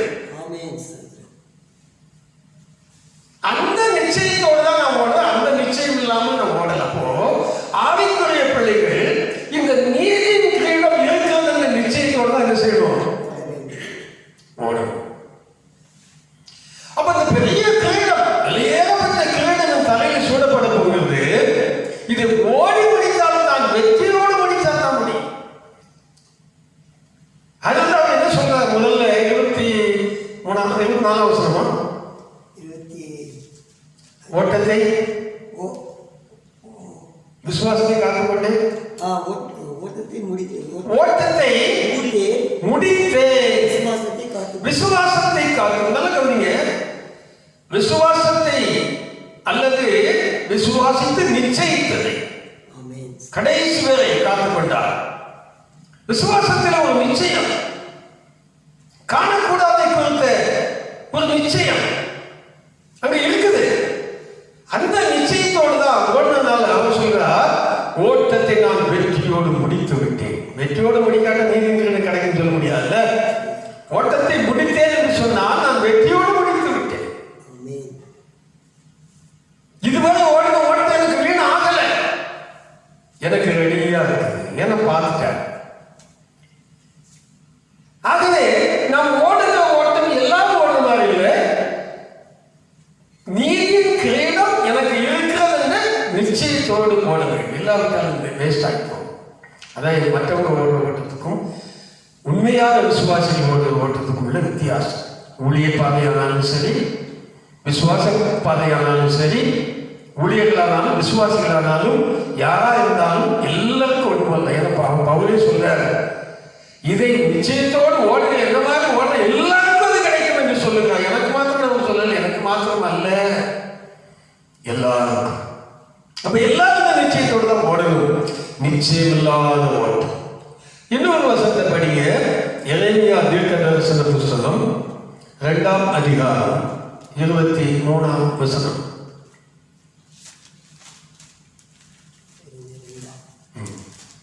எரேமியா 2ஆம் அதிகாரம் 23ஆம் வசனம். நான் தீட்டுப்படவில்லை, சரி, நான் பாகால்களை பின்பற்றவில்லை என்று. நல்லா கவனிங்க. நிறைய விசுவாசிகள் மனசுல இருக்கிற எண்ணத்தை அப்படியே பிரதிபலிக்கிறது. எல்லாரையும் போல ஓடுக விசுவாசிகள், ஒரு நிச்சயம் இல்லாம, என்ற எதிர்பார்ப்பும் இல்லாம, ஏனோ தானோ என்று ஒரு கிறிஸ்தவ ஜீவிதம் ஓட்டத்தை ஓடிக்கொண்டிருக்கிற மக்களுடைய எண்ணத்தை அப்படியே எழுதப்பட்டிருக்கு. நீங்க பார்க்கலாம். நம்ம எப்படி வாழணும் படிச்சுக்கணும். இப்ப என்ன சொல்றோம், நம்ம நான் தீட்டுப்படவில்லை, நான் சுத்தமா இருக்கிறேன். அப்போ நான் பாகால்களை பின்பற்றவில்லை, நான் அன்னையை பின்பற்றவில்லை, இயேசுநாதரைத்தான் பின்பற்றுகிறேன் என்று நீ எப்படி சொல்லுகிறாய்? சொல்றானா? அதனால்தான் அவர் கேட்கிறாரு, நீ சொல்றப்பா தீட்டுப்படலன்னு சொல்ற, பாவம் செய்யலன்னு சொல்ற, நான் பெரிய அக்கிரமமா பண்ணிட்டேன், மற்றவங்களுக்காக குடிச்சு நினைச்சாலே அப்படி இல்லை. மாத்திரம் நான் வேற தெய்வத்தையா கும்பிடுறேன், இயேசுநாதரை தானே கும்பிடுறேன். நீ சொல்லுகிறாய், நீ எப்படிப்பா அப்படி சொல்ற? பள்ளத்தாக்கிலே நீ நடக்கிற மார்க்கம், பள்ளத்தாக்கிலே யாருக்கும் தெரியாம நீ நடக்கிற மார்க்கத்தை பாரு. நீ வெளியே தப்பட்ட அடிச்சுக்கிட்டு இருக்க. நான் பெரிய விசுவாசி, நான் பெரிய ஊழியக்காரன், நான் பெரிய பிரசங்கி, நான் பெரிய தீர்க்கதரிசி, யாரும் இருக்கட்டும். ஆனால் பள்ளத்தாக்கில் நீ எப்படி நடக்கிறாய்? மேல சரியாத்தான் இருக்குது, உள்ளதான் கஷ்டமா இருக்குது. அதான் பள்ளத்தாக்கு. நீ செய்ததை அங்க என்ன நடக்கிறது வாசிக்கலாம். நீ செய்ததை உணர்ந்து கொடு, கொஞ்சம் உணர்ந்து பார். பள்ளத்தாக்குல யாருக்கும் தெரியாம செய்தில்ல, அதை இப்ப நினைச்சு பார். அதையெல்லாம் நினைக்காம நான் பாகாலியா கும்பிடுறேன், நான் இயேசுநாதரை கும்பிடுறேன், நான் பாவமா செய்திருக்கேன் என்று சொல்லுகிறாயே. எப்படி நீ உன் அந்தரங்கத்திலே யாருக்கும் தெரியாம பள்ளத்தாக்குல செய்யறப்பா? தாறுமாறாய் ஓடுகிற பாத்தீங்களா என்ன ஓட்டமா இது? தாறுமாறாய் ஓடுகிற. பாத்துங்க, நிறைய கிறிஸ்தவர்கள் இயேசுவைத்தான் நாங்கள் ஆராதிக்கிறோம், வேற யாரையும் நாங்கள் சேவிக்கல, நாங்கள் கரைப்படாதவர்கள், நாங்கள் பரிசுத்தம் ஞானஸ்நானம் பெற்றிருக்கோம், பரிசுத்தாவை பெற்றிருக்கோம், நாங்கள் இருக்கிற நான் ஊழிய இயேசுநாதரை தான் எல்லாரும் அறிவிக்க நல்லதே. ஆனால் பள்ளத்தாக்கிலே நீ எப்படி ஓடுகிறாய்? தாறுமாறாக ஓடுகிறாய். இந்த அர்த்தம் என்ன? இந்த தாறுமாறான ஓட்டத்தை குறித்து படிச்சா இந்த அர்த்தம் என்னவென்றால், ஓட வேண்டிய வழியில் என்ன செய்யல, ஓடலன்றதான் அந்த பொருள். அங்க இங்க இந்த குடிக்காரங்க பார்த்துருக்கீங்களா, அங்க இங்க ஹோட்டல்லாம் நான் எங்களுக்கு தான் சொல்லுங்க என்ன செய்வாங்க, அங்க போவான் இங்க போவான், அங்க போவான் இங்க போவான். இந்த மாதிரி ஓட்டம் இதுதான் எல்லாரும் ஓடுகிற ஓட்டம், தாறுமாறான ஓட்டம். தாறுமாறான காரியங்களை செய்து கொண்டு நான் விசுவாச ஜீவிதம் செய்கிறேன் என்று சொல்லுகிறேன். இதுதான் சாதாரணமாக ஓடுற ஓட்டம். ஆனால் பரிசு கிடைக்காது. ஓடலாம், தாறுமாறாக ஓடலாம், எப்படி வேணாலும் ஓடலாம். ஆனால் பிரதிபலன் ஆக்கினை, பிரதிபலன் ஆக்கினை தேவனுடைய ராஜ்யமாகிய இலக்கை அடைய முடியாது. அந்த கிரீடம் கிடைக்காது, நிச்சயம். அதுதான் விசுவாச ஜீவிதம். சரி, இந்த விசுவாச ஜீவிதம், இந்த ஓட்டம் ஓடுவதற்கு பொதுவாக உலகத்தில் இருக்க ஓட்டம் பந்தயக்காரங்களை பார்த்தாலே விதிகள் இருக்கும். விதிகளை மீறி யாரும் செய்ய முடியாது, ஓட முடியாது. ஒரு சின்ன விதியை மீறினா கூட பகல் கொடுத்துருவான். ஆகவே விதிகள், இந்த விசுவாச ஓட்டத்திற்கு 3 விதிகள் இங்கே சொல்லுகிறார். அதை குறித்து நம்ம படிக்க போகிறோம். பவுல் 3 விதிகளை சொல்லுகிறார். இந்த 3 விதிகளோடு ஓடினால்தான் உன் ஓட்டம் வெற்றியா முடியும். இல்லாட்ட வெற்றியா முடியாது. லக்கை போய் அடைய முடியாது, வெற்றியோடு. லக்கை அடையலாம், வெற்றியோடு அடைய முடியாது, வெளியே தான் நின்றுக்கணும், உள்ள போக முடியாது. ஆகவே லக்கை அடைந்து உள்ளே போய் கிரீடத்தை வாங்கணும். ஒண்ணு நீங்க படிச்சுக்கணும், முன்னால கிரீடம் இருக்கிறது, முன்னால தேவனுடைய ராஜ்யம் இருக்கிறது, எனக்கு ஒரு பெரிய ஆசீர்வாதம் இருக்கு, அந்த நிச்சயத்தோட வாழணும். அல்லேலூயா. பாருங்க, இந்த 3 விதிகள் இங்கே சொல்லப்பட்டு இருக்கிறது. முதலாவது விதி என்ன? வாசிக்கலாம். இந்த 12:1 படிக்கலாம். ஏப்ரல் 12:1 படிங்க. ஆகையால் மேகம் போன்ற இத்தனை திரளான சாட்சிகள் நம்மை சூழ்ந்து கொண்டிருக்கு. திரளான சாட்சிகளுக்கு தேவனுடைய ராஜ்யத்தை குறித்து, இயேசுவை குறித்து, இயேசு நமக்கு வச்சிருக்க பரலோக சந்தோஷத்தை குறித்து நிறைய வசனங்கள், நிறைய சாட்சிகள், நிறைய பேர் சொல்லுறாங்க. இருக்க பாரமான யாவற்றையும் நல்ல கவனிச்சுங்க. பாரம் பாரம் என்ன பாரம்? தேவையற்ற உலக பாரம், பாவ பாரம்.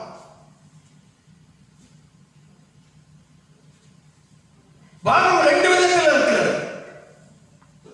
அது சுமை. ஒரு மனுஷன் தலையில தாங்க முடியாத சுமை வச்சா வேதனைப்படுற மாதிரி பாவமும் நமக்கு ஒரு பாரமாக மாறி விடுகிறது. உலக கவலைகளும் உலக ஆசைகள் எல்லாமே ஒரு பாரமாக மாறிவிடுகிறது. அப்ப பாரமான யாவற்றையும் உங்களை அழுத்துகிறது. இந்த பாரம், அதுக்கு மேல பாரம் சொல்லுது. ஒரு மனுஷனை அழுத்தி அப்படியே உட்கார வைக்கிறது.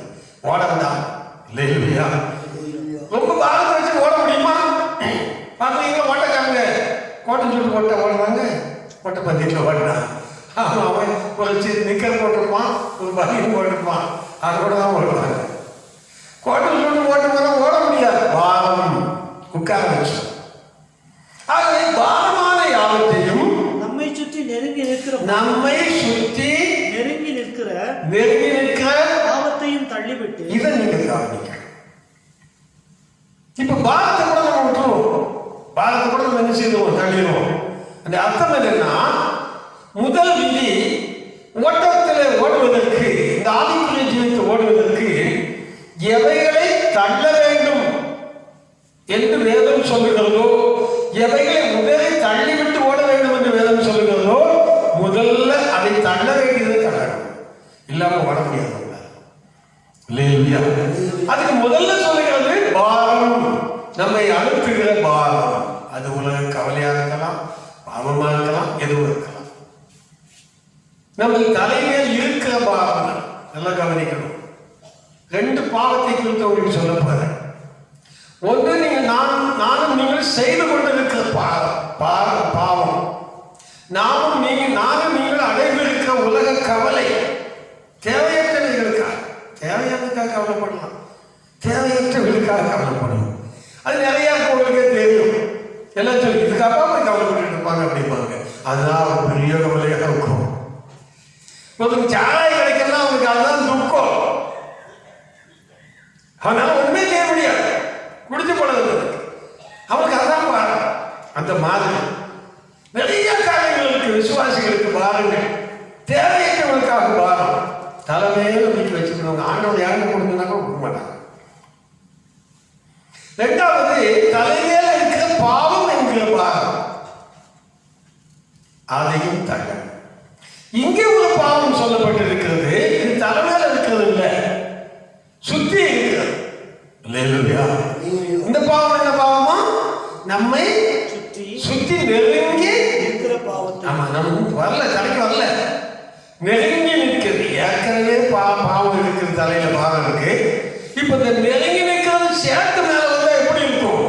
அவ்வளவுதான் சொல்லி முடிச்சு. அதனாலதான் இருக்கிற பாவத்தையும் தள்ளணும். நம்ம அப்படியே கண்ணு அப்படியே போதில்ல, சுத்தி உலகத்தை சுத்தி பார்த்தீங்கன்னா அதான் தெரியும். உலகத்தை சுத்தி போய் என்ன இருக்குது? உலகமே பொல்லாங்கனுக்குள்ள கிடக்குது. உலகம் முழுசும் பாவம் தான் இருக்கும். சுத்தி நெருங்கி நிற்கிறது நம்மள. அது நம்மளை தொடாம இருக்கணும்னா என்ன செய்யணும்? அவங்களை தள்ளி விட்டு போயிடும். நெருங்கி நிற்குது, என் பக்கத்துல வரக்கூடாது, நான் ஓட போறோம்பா அப்படின்னு தள்ளி விட்டுருவோம். இதை தள்ள வேண்டியவர்களை தள்ள வேண்டும். 52ஆம் அதிகாரம், ஏசாயா தீர்க்கதரிசன புஸ்தகம் 52ஆம் அதிகாரம் 2ஆம் வசனம். தூசியை உதறிவிட்டு எழுந்திரு. தூசி முதலில் தள்ளிவிட்டு எழுந்திரு. குப்பை குப்பைக்குள்ள கிடக்க ஆசையாக இருக்கா? இருக்கும். தூசுக்குள்ள கிடக்க ஆசையாக இருக்குமா? இருக்கிற சிலருக்கு அது ஆசையாக இருக்கு. இல்லையா? இந்த குப்பைகளும் தூசிகளும் கிடைக்கிறது மனுஷ குலமாக இருக்காது. நிறைய குடிகாரங்களை பார்த்தீங்கன்னா சாக்கடையில் கூட கிடப்பான் வண்டி மாதிரி. நாய் வாழ்ற மாதிரி கழுத செல்லம் பழம் பார்த்துருக்கீங்களான்னு சொல்லி எடுத்தா அந்த மாதிரி புழுதி கிளப்பிக்கிட்டு போகிற குடிகாரங்களும் உண்டு. இங்கே அவங்களை குறித்து சொல்லல. விசுவாசிகள் அந்த தூசி அல்ல, அந்த குப்பை அல்ல. நமக்கு தேவையற்ற காரியம், நமக்கு தகுதி இல்லாத காரியம், நமக்கு அளவுக்கு மிஞ்சின காரியம், நம்ம தகுதிக்கு மிஞ்சின காரியம் எல்லாம் குப்பை. ஆவிக்குரிய ஜீவனத்துக்கு தகுதி இல்லாத காரியம் எல்லாம் குப்பை, தூசி என்று தள்ளணும். அதுதான் பவுல் சொன்னார். பிலிப்பியர்கள் நிறுவனத்தில் 3ஆம் அதிகாரம் 11ஆம் வசனத்தை படிக்க வாங்க. பிலிப்பியர் 3ஆம் அதிகாரம் 11ஆம் வசனம்.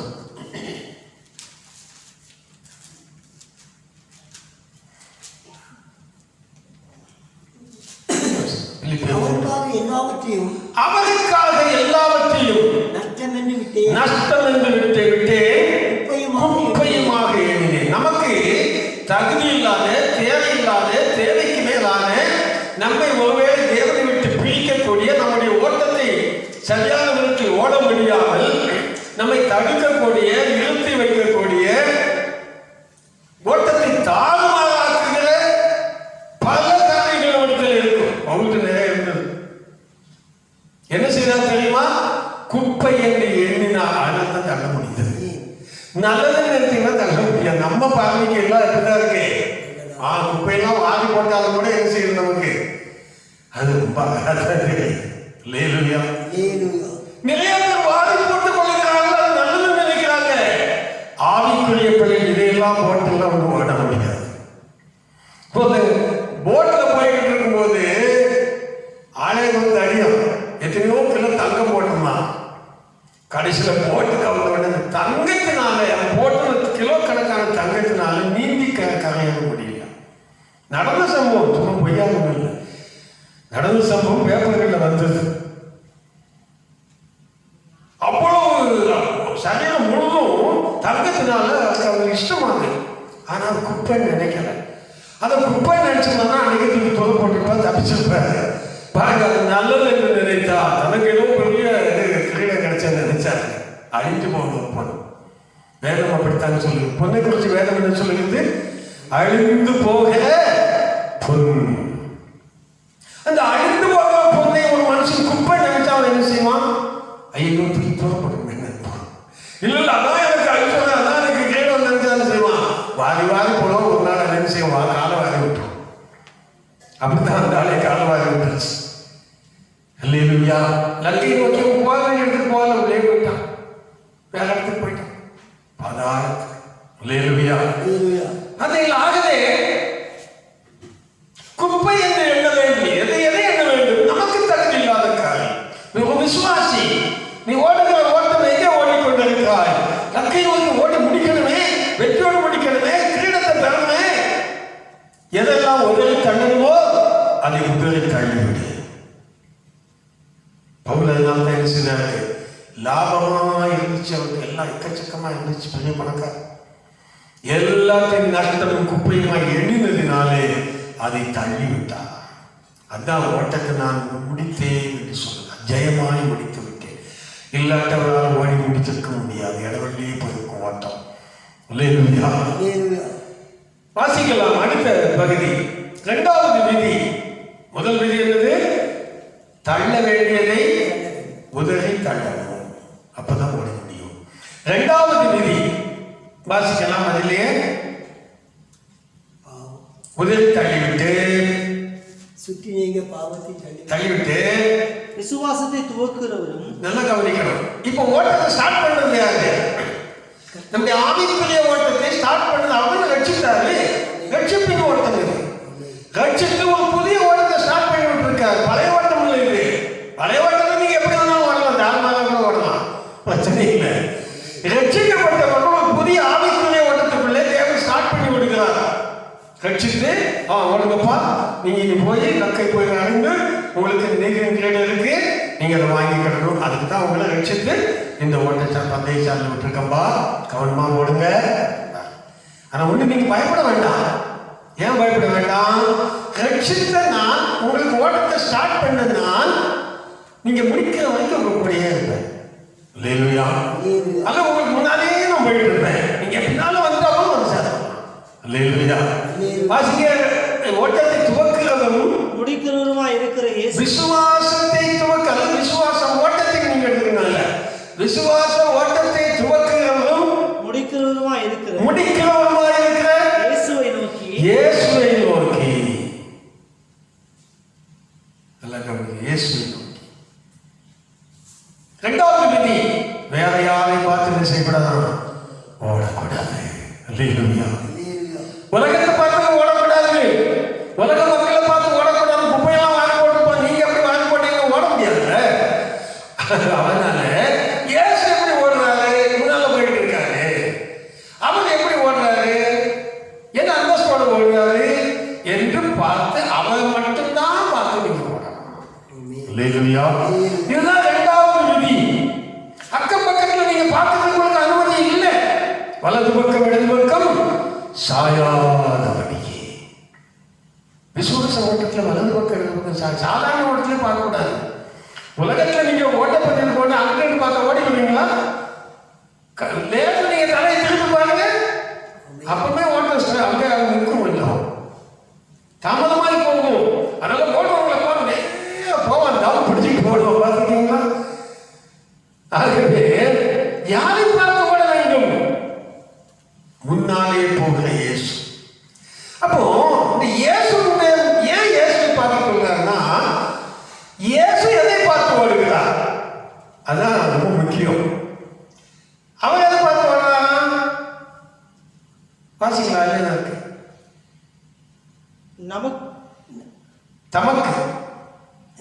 நமக்கு நியமித்திருக்கிற தமக்கு முன் வைத்திருந்தேன். அதான் படிக்கணும் நீங்க. இப்ப இயேசு நல்லா கவனிக்கணும், நீங்க எதை பார்த்து ஓடுகிறார்? சந்தோஷம். தமக்கு முன்னாலே ஒன்று வைக்கப்பட்டிருக்கிறார். அதான் லக்கு. தேவனுடைய ராஜ்யம், கிரீடம், பெரிய சந்தோஷம், நித்தியமான சந்தோஷம். அதுக்கு குறையும் கிடையாது, ஒன்றும் கிடையாது, முடிவும் கிடையாது, முடிவில்லாத சந்தோஷம். அதை பார்த்துக்கிட்டு இவன் ஓடுறான். அதனால சொன்னாரு, அவன் பார்த்து நீங்க ஓடுங்கப்பா அப்படின்னாரு. அவனை பார்த்து ஓடினால அர்த்தம் என்ன? அவன் எப்படி தனக்கு முன்னாலே வச்சிருக்க சந்தோஷத்தை பார்த்து ஓடுறாரோ, நாமும் அதை பார்த்து ஓடணும், அந்த நிச்சயம் இருக்குன்னு அர்த்தம். ஆகவேதான் வேற யாரையும் பார்க்க, உலகத்தை பார்க்க கூடாது. விசுவாசம் மட்டும் ஆரம்பிச்சாச்சுன்னா, உலகத்துல அவன் அப்படி இருக்கானே, இவன் இப்படி இருக்கானே, அவன் அப்படி இருக்கானே, இப்படி இருக்கானே, நமக்கு இப்படி இருக்கு, தினம் இப்படித்தானா அப்படித்தானா, இப்படியே நம்ம யோசிக்கணும். அவங்கள மாதிரி பிள்ளையே போயிட்டு வாசனம் இல்லையே, அவங்கள மாதிரி வெள்ளி பொருள் இல்லையே, ஐஸ்வர்யம் இல்லையே, நீ அதை வைக்க ஓட முடியாது. அது உனக்கு பாரம், அழுத்தம், குப்பை என்று எண்ணி தரணும். உலகத்தை குப்பை என்று எண்ணி தரணும். உலக ஆசாபாசங்கள், உலகத்தின் ஐஸ்வர்ய மோகங்கள், மண்ணிலே பெண்ணிலே பொண்ணிலே இருக்கிற மோகங்கள், இதெல்லாம் குப்பை என்று எண்ணணும். இதை நினைச்சுக்கிட்டு நீ ஓடணும்னு சொன்னா மற்றவங்க உடனே இடம்னு கிடக்கணும். அல்லேலூயா. இதுவல்ல விசுவாச ஓட்டத்தின் அந்தஸ்து. அவன் தன்னை தானே சிலுவை எடுத்துக்கொண்டு அப்படின்னா ஓடும்போது கொஞ்சம் பாரம் இருக்குமா இருக்காதா? டென்ஷன் இருக்கும், ஓட்டணும், ஜெயிக்கணும், இவ்வளவு பிரயாசம் பண்ணாம மூச்சு வாங்க ஓடணும், ஓட வேண்டாமா? அந்த சிலுவையை வச்சுக்கோங்க. அந்த சிலுவையை எடுத்து தனக்கென்று, அந்த ஓட்டத்துக்கென்று வைத்திருக்கிற சிலுவை, அதை எடுத்துக்கொண்டு அவருக்கு பின்னால சந்தோஷம் அவர் பார்த்துட்டு ஓடணும். அல்லேலூயா. இரண்டாவது விதி, இயேசுவை பார்த்து ஓட வேண்டும். 1 யோவான் 5ஆம் அதிகாரம் 19ஆம் வசனத்தை படிக்கலாம். சீக்கிரம் 1 யோவான் 5ஆம் அதிகாரம் 19ஆம் வசனம். நாம் தேவனால் உண்டாயிருக்கிறோம் என்றும், நல்லா கவனிக்கணும், நாம் தேவனால் உண்டாயிருக்கிறோம் என்றும், உலகம் முழுவதும் நம்ம தேவனால் உண்டாயிருந்து தேவன் நமக்கு நியமித்த ஓட்டத்தில் ஓடிக்கிட்டு இருக்கோம். ஆனா உலகம் எப்படி இருக்குது? உங்களை சுற்றி இருக்கிற உலகம் பொல்லாத உங்களுக்குள் கிடக்கிறது. அதனாலதான் உலகத்தை பார்க்க கூடாது. உலகத்தை பார்த்து ஓடுகிற ஓட்டம் அல்ல விசுவாச ஓட்டம். முன்னாலே செல்கிற இயேசுவை பார்த்து ஓட வேண்டும். இரண்டாவது. மூன்றாவது விதி அதில் வாசிக்கலாம். இயேசுவை நோக்கி பொறுமையோடு நமக்கு நியமித்திருக்கிற ஓட்டத்தில் பொறுமையோடு ரொம்ப முக்கியம். இயேசுவை பார்க்க முதலாவது என்ன செய்யணும்? தள்ள வேண்டியது தள்ளணும். இப்போ வெயிட்டெல்லாம் குறைஞ்சாச்சு, சரிதானா? ஓட்டத்துக்கு போகலாம் ரெடி ஆயாச்சு. வெயிட் இல்லாத ஒரு மனுஷன் நிற்க பனியன் போட்டு ஓட்டத்துக்கு ரெடி ஆகிற மாதிரி இப்போ பாகத்தில் தள்ளியாச்சு, இப்போ ரெடி ஆகியாச்சு, ஃப்ரீ ஆகியாச்சு. ரெண்டாவது, முன்னால் யாரும் போகிறான்னு பார்க்கணும். வேலைக்கும் பார்க்கக்கூடாது. சைடை பார்த்தா புல்லாங்க இருக்க அவன் இந்தியா பண்ணி விட்டு போயிடுவான். உங்க சிந்தையை திருப்பிடுவான். வேற அவ்வளோ அவங்க ஓட்ட முடிஞ்சிடுவாங்க. அதனால முன்னால் இயேசுவை பார்த்து மாற்றம் ஓடணும். மூன்றாவதாக நீங்க கவனிக்க வேண்டியது, நான் ஓடுகிற ஓட்டம் மற்றவங்க ஓட்டமா இல்லை, அதுக்கு தனியாக தேவன் ஒரு பாதையை நியமித்திருக்கிறார். நமக்கு நியமித்திருக்கிற பாதை பாதை பாதை ஒரு ட்ராக். எல்லாருக்கும் ட்ராக் இருக்கா இல்லை? ஓட்ட பந்தயம் தனித்தனியான ட்ராக் இருக்கும். அடுத்த ஒரு ட்ராக்ல ஓட முடியுமா? ஓட முடியாது. அவங்களுக்கு ஒரு ட்ராக் கொடுப்பாங்க, பாதை. அப்போ எனக்கென்று ஒரு பாதை, அந்த பாதையில் தான் இயேசு முன்னால போவார், வேற மாதிரி போக மாட்டார். ஆகவே நியமித்திருக்கிற ஒரு பாதை, விசுவாச ஓட்டத்திற்கென்று ஒரு பாதையை நியமித்திருக்கிறார். அதைத்தான் நம்ம படிச்சோம். என்ன படிச்சோம்?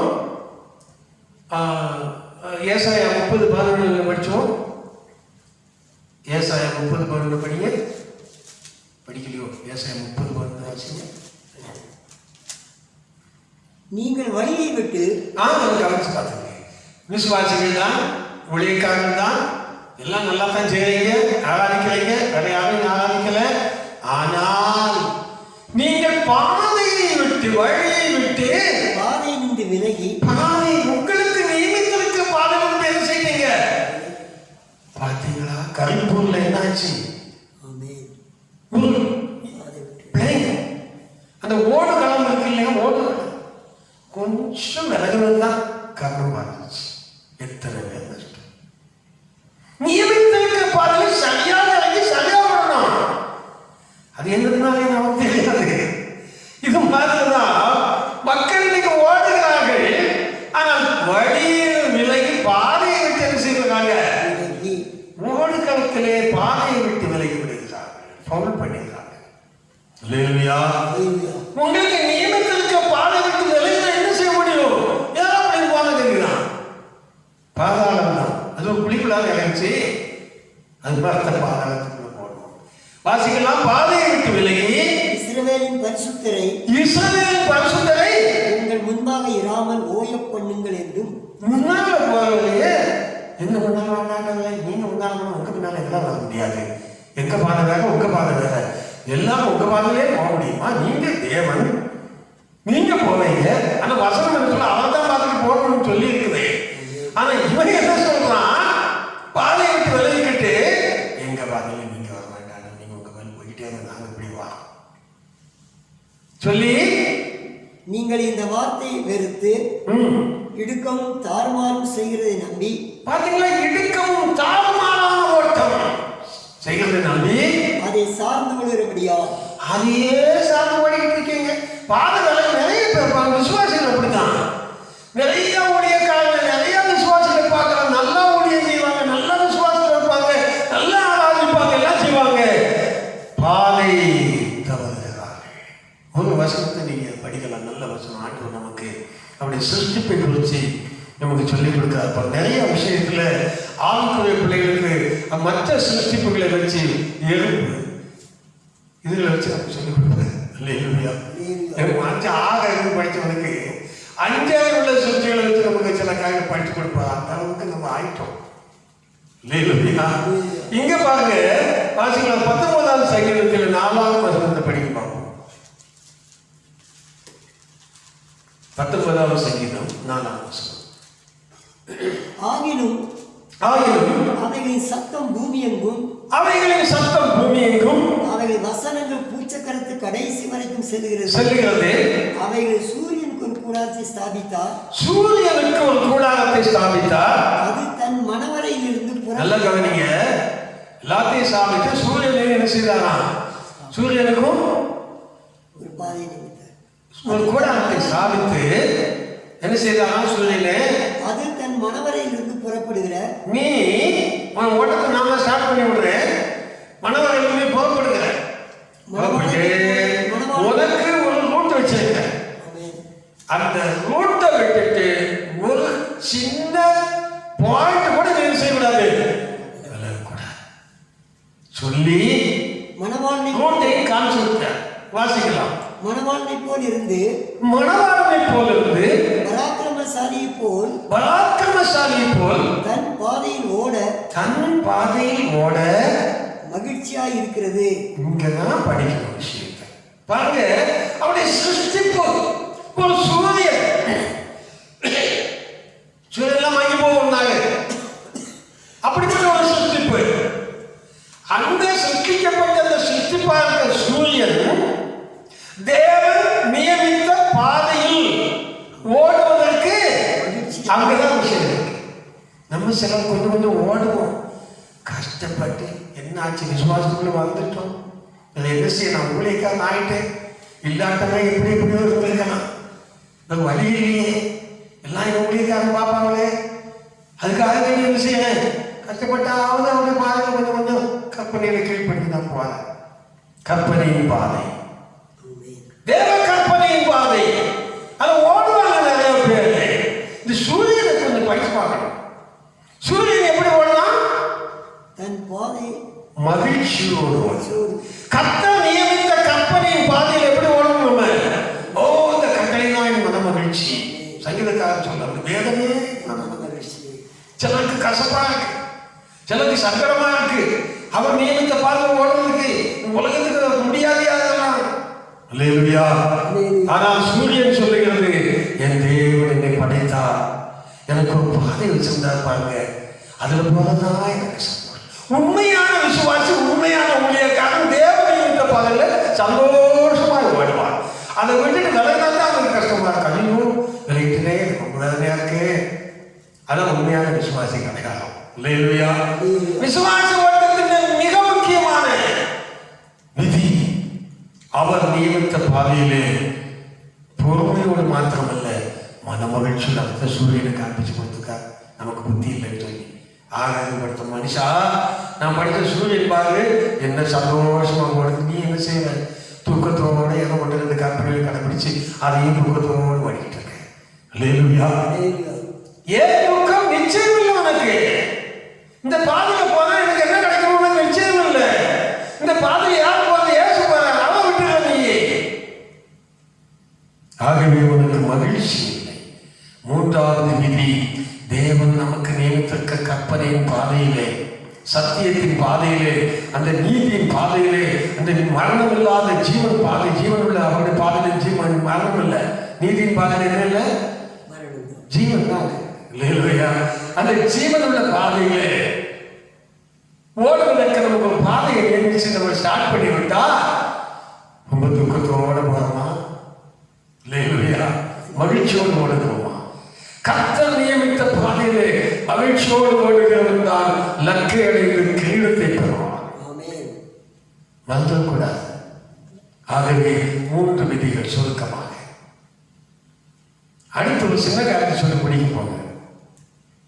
ஓட வேண்டுமானால், ஓட்ட பந்தய சாலையில் ஓடணும்னா சும்மா ஓட முடியுமா? எடுத்த உடனே பெரிய இன்டர்நேஷனல் அத்லெட்டிக்ஸ் இருக்குது, பல ராஜ்யங்கள் வராங்க, நம்மளும் ஓடணும், தங்கம் வந்து வெல்லணும், தங்கம் இருக்குல்ல, தங்கத்தை வெல்லணும், நிச்சயத்தோட ஓடணும், ஓடலாம். இப்ப நிச்சயம் எல்லாம் வந்தாச்சு. இப்ப நான் சொல்றதுக்கு என்னாச்சு, செய்ய வேண்டியெல்லாம் செய்தாச்சு, பாதையில் ஓட ஆரம்பிச்சாச்சு. ஆனால் ஒன்று, உடலுக்கு என்ன வேணும்? ஓடணும்னா கொஞ்சம் பலம் வேணுமா வேண்டாம்? எல்லாம் செய்தாச்சு, உடல்ல ஆரோக்கியம் இல்லை, எப்படி ஓடுவீங்க? இங்குதான் ஆத்மீக பலம் நமக்கு தேவைப்படுகிறது. எல்லாவற்றையும் தள்ளிவிட்டு நல்ல உடற்பயிற்சி செய்யணும். ஓடணும்னா அந்த உடற்பயிற்சி செய்யணும்னா என்ன வேணும்? பலன் ஏழு வரும். சாதாரண உடற்பயிற்சி செய்யறவங்க என்ன செய்வாங்க? எப்படி பலன் வரும் உங்களுக்கு? அதுக்கு தகுதியான நல்ல ஆகாரம் சாப்பாடு. சாப்பிடாம இவங்களுக்கு உடற்பயிற்சி செய்ய முடியுமா? ஜிம்முக்கு போயிட்டாங்க, சாப்பிடாமலே இவங்க என்ன ஆகும்? உடனே போய் செத்து இருப்பீங்க. உடற்பயிற்சினால் உங்களுடைய அவயவங்கள் எல்லாம் அங்கே அந்த ஓட்டத்துக்கு தயார் செய்யப்படுகிறது. ஆனால் அந்த உடற்பயிற்சி செய்ய வேண்டுமானால் பலம் வேணும். பலம் வேண்டுமானால் ஆரோக்கியமான ஆகாரம் வேணும். இல்லையா? ஆகாரம் சாப்பிடாம நீங்க உடற்பயிற்சி செய்ய முடியாதுன்னு செய்து பாருங்க. சாதாரண உலக முடியாது. அப்படி இருக்கும்போது ஆவிக்குரிய உடற்பயிற்சி செய்ய, ஆவிக்குரிய உடற்பயிற்சி என்ன? சரியான ஜெப வாழ்க்கை, சரியான ஆராதனை, ஒழுங்கான ஜீவிதம், இதெல்லாம் தேவன் நமக்கு பயிற்சியாக வச்சிருக்கிறார். விசுவாசம் என்ன போர் செய்யணும்? தேவனுடைய விரல்களை பழக்க வைத்தார் யுத்தத்துக்கு. உடற்பயிற்சி தேவை. அது போலதான் ஆத்மீக பயிற்சி நமக்கு தேவை. ஒரு வசனத்தை படிக்கலாம், நீங்க வாசிங்க. எப்படி 5ஆம் அதிகாரம் 14ஆம் வசனம். எப்படி 5ஆம் அதிகாரம் 14ஆம் வசனம். பலமான ஆகாரமானது. பாத்தீங்களா எப்படி இருக்கு? பலமான ஆகாரமானது, சாதாரண ஆகாரம் அல்ல, பலமான ஆகாரமானது. நன்மை தீமை இன்னதென்று பயிற்சியினால். பாருங்க, சாதாரண உடற்பயிற்சி செய்தா கட்டை குடிச்சிட்டு போக முடியுமா? சாதாரண முடியாது. அதுக்கு தேவையான புரோட்டீன் உள்ள நல்ல ஆகாரம், முட்டை, இறைச்சி, காய்கறி, எல்லா புரோட்டீனும் தேவைப்படும். அதுக்கு நிறைய அந்த உடற்பயிற்சி செய்யறவங்களுக்கு டயட்டே சொல்லியிருப்பாங்க என்னென்ன சாப்பிடணும்னு சொல்லி. நீங்க விளையாட்டுக்காரங்க போய் கேட்டு பாருங்க, அவங்க என்னென்ன சாப்பிடணும், எப்படி சாப்பிடணும்னு. எல்லாம் கரெக்டாக இருக்கும். அப்போதான் அந்த உடல் கட்டுமானம் நமக்கு இருக்கும். அதை வச்சுதான் ஓட முடியும். ஆகவே பலமுள்ள ஆகாரம் தான் நன்மை தீமை இன்னது, நன்மை தீமை இன்னதென்று பயிற்சியினால் பகுத்து. பயிற்சியினால, உடற்பயிற்சினால எப்படி பகுத்தறிவோமோ அப்ப எல்லாவற்றையும் பகுத்தறிவதற்கு ஒரு பயிற்சி தேவைப்படுகிறது. பயிற்சியினால் முயற்சி செய்கிற இப்ப இந்த பயிற்சி எதற்கு? ஓடுவதற்கு முயற்சி செய்வது. முயற்சி செய்கிற ஞானேந்திரியங்களை உடையவர்களுக்கு, பூர்ண வயதுள்ளவர்களுக்கே, அவங்க பூரண வயதுள்ளவர்களுக்கு தான். சின்ன பிள்ளைகளுக்கு போய் கட்டியாரம் கொடுக்க முடியுமா? இது வளர்ந்த விசுவாசிகள், ஓட்டத்தில் ஓடிக்கொண்டிருக்கிறவர்கள், லக்கை நோக்கி ஓடிக்கொண்டிருக்கிறவர்கள், ஜெயத்தையோடு முடிக்க வேண்டும் என்று நினைக்கிறவர்கள், கிரீடத்தை பெற வேண்டும் என்று நினைக்கிறவர்கள், ஓட்ட பந்தய சாலையில் இருக்கிறவர்கள், ஆவிக்குரியதான வாழ்க்கையிலே வளர்ந்த மக்கள். திருச்சபையா கவனிக்கணும். எத்தனை வருஷமாச்சு சபைக்கு வந்து? கவனிக்கணும். இன்னும் பால் குடிச்சிட்டு இருக்கக்கூடாது. ஏன் பால் குடிக்க கூடாது? ஆரோக்கியமான சாப்பாடு தான் இந்த உடற்பயிற்சிக்கு தேவையான பலனை கொடுக்கும். அந்த பயிற்சினால முயற்சி செய்து லக்கை அடைக்கணும். ஊழியம் செய்வது என்னது? இதெல்லாம் நமக்கு ஒரு பயிற்சி, லக்குக்கு போறதுக்காக. நீதி இருக்கிறது. அதுதான் அவர் கஷ்டப்பட்டு ஊழியம் செஞ்சார். அவரு ஓட்டத்தை ஓடி, விசுவாசத்தை ஓடி முடிச்சாரு. நல்ல போராட்டம் வேலை போட்ட போராடினார். போராடுறது பலம் வேணுமா வேண்டாமா? வேணும். ஆரோக்கியமான உணவு தேவை. வசனம் என்ன சொல்லுகிறது? வாசிங்க பார்ப்போம். 2 தீமோத்தேயு 1ஆம் அதிகாரம் 13ஆம் வசனம். 2 தீமோத்தேயு 1:13. நீ கிறிஸ்து இயேசுவை பற்றி விசுவாசத்தோடும் அன்போடும் என்னிடத்தில் கேட்டிருக்கிற ஆரோக்கியமான வசனங்களின் சட்டத்தை கை கொண்டிரு.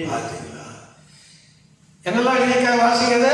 நீ கிறிஸ்து இயேசுவை பற்றி விசுவாசம், சரி, அன்போடும், அன்பு, தேவ அன்பு 2 வேணும் விசுவாசிகளுக்கு. இது 2ஓட சேர்ந்து என்னிடத்தில் கேட்டிருக்கிற என்னிடத்திலே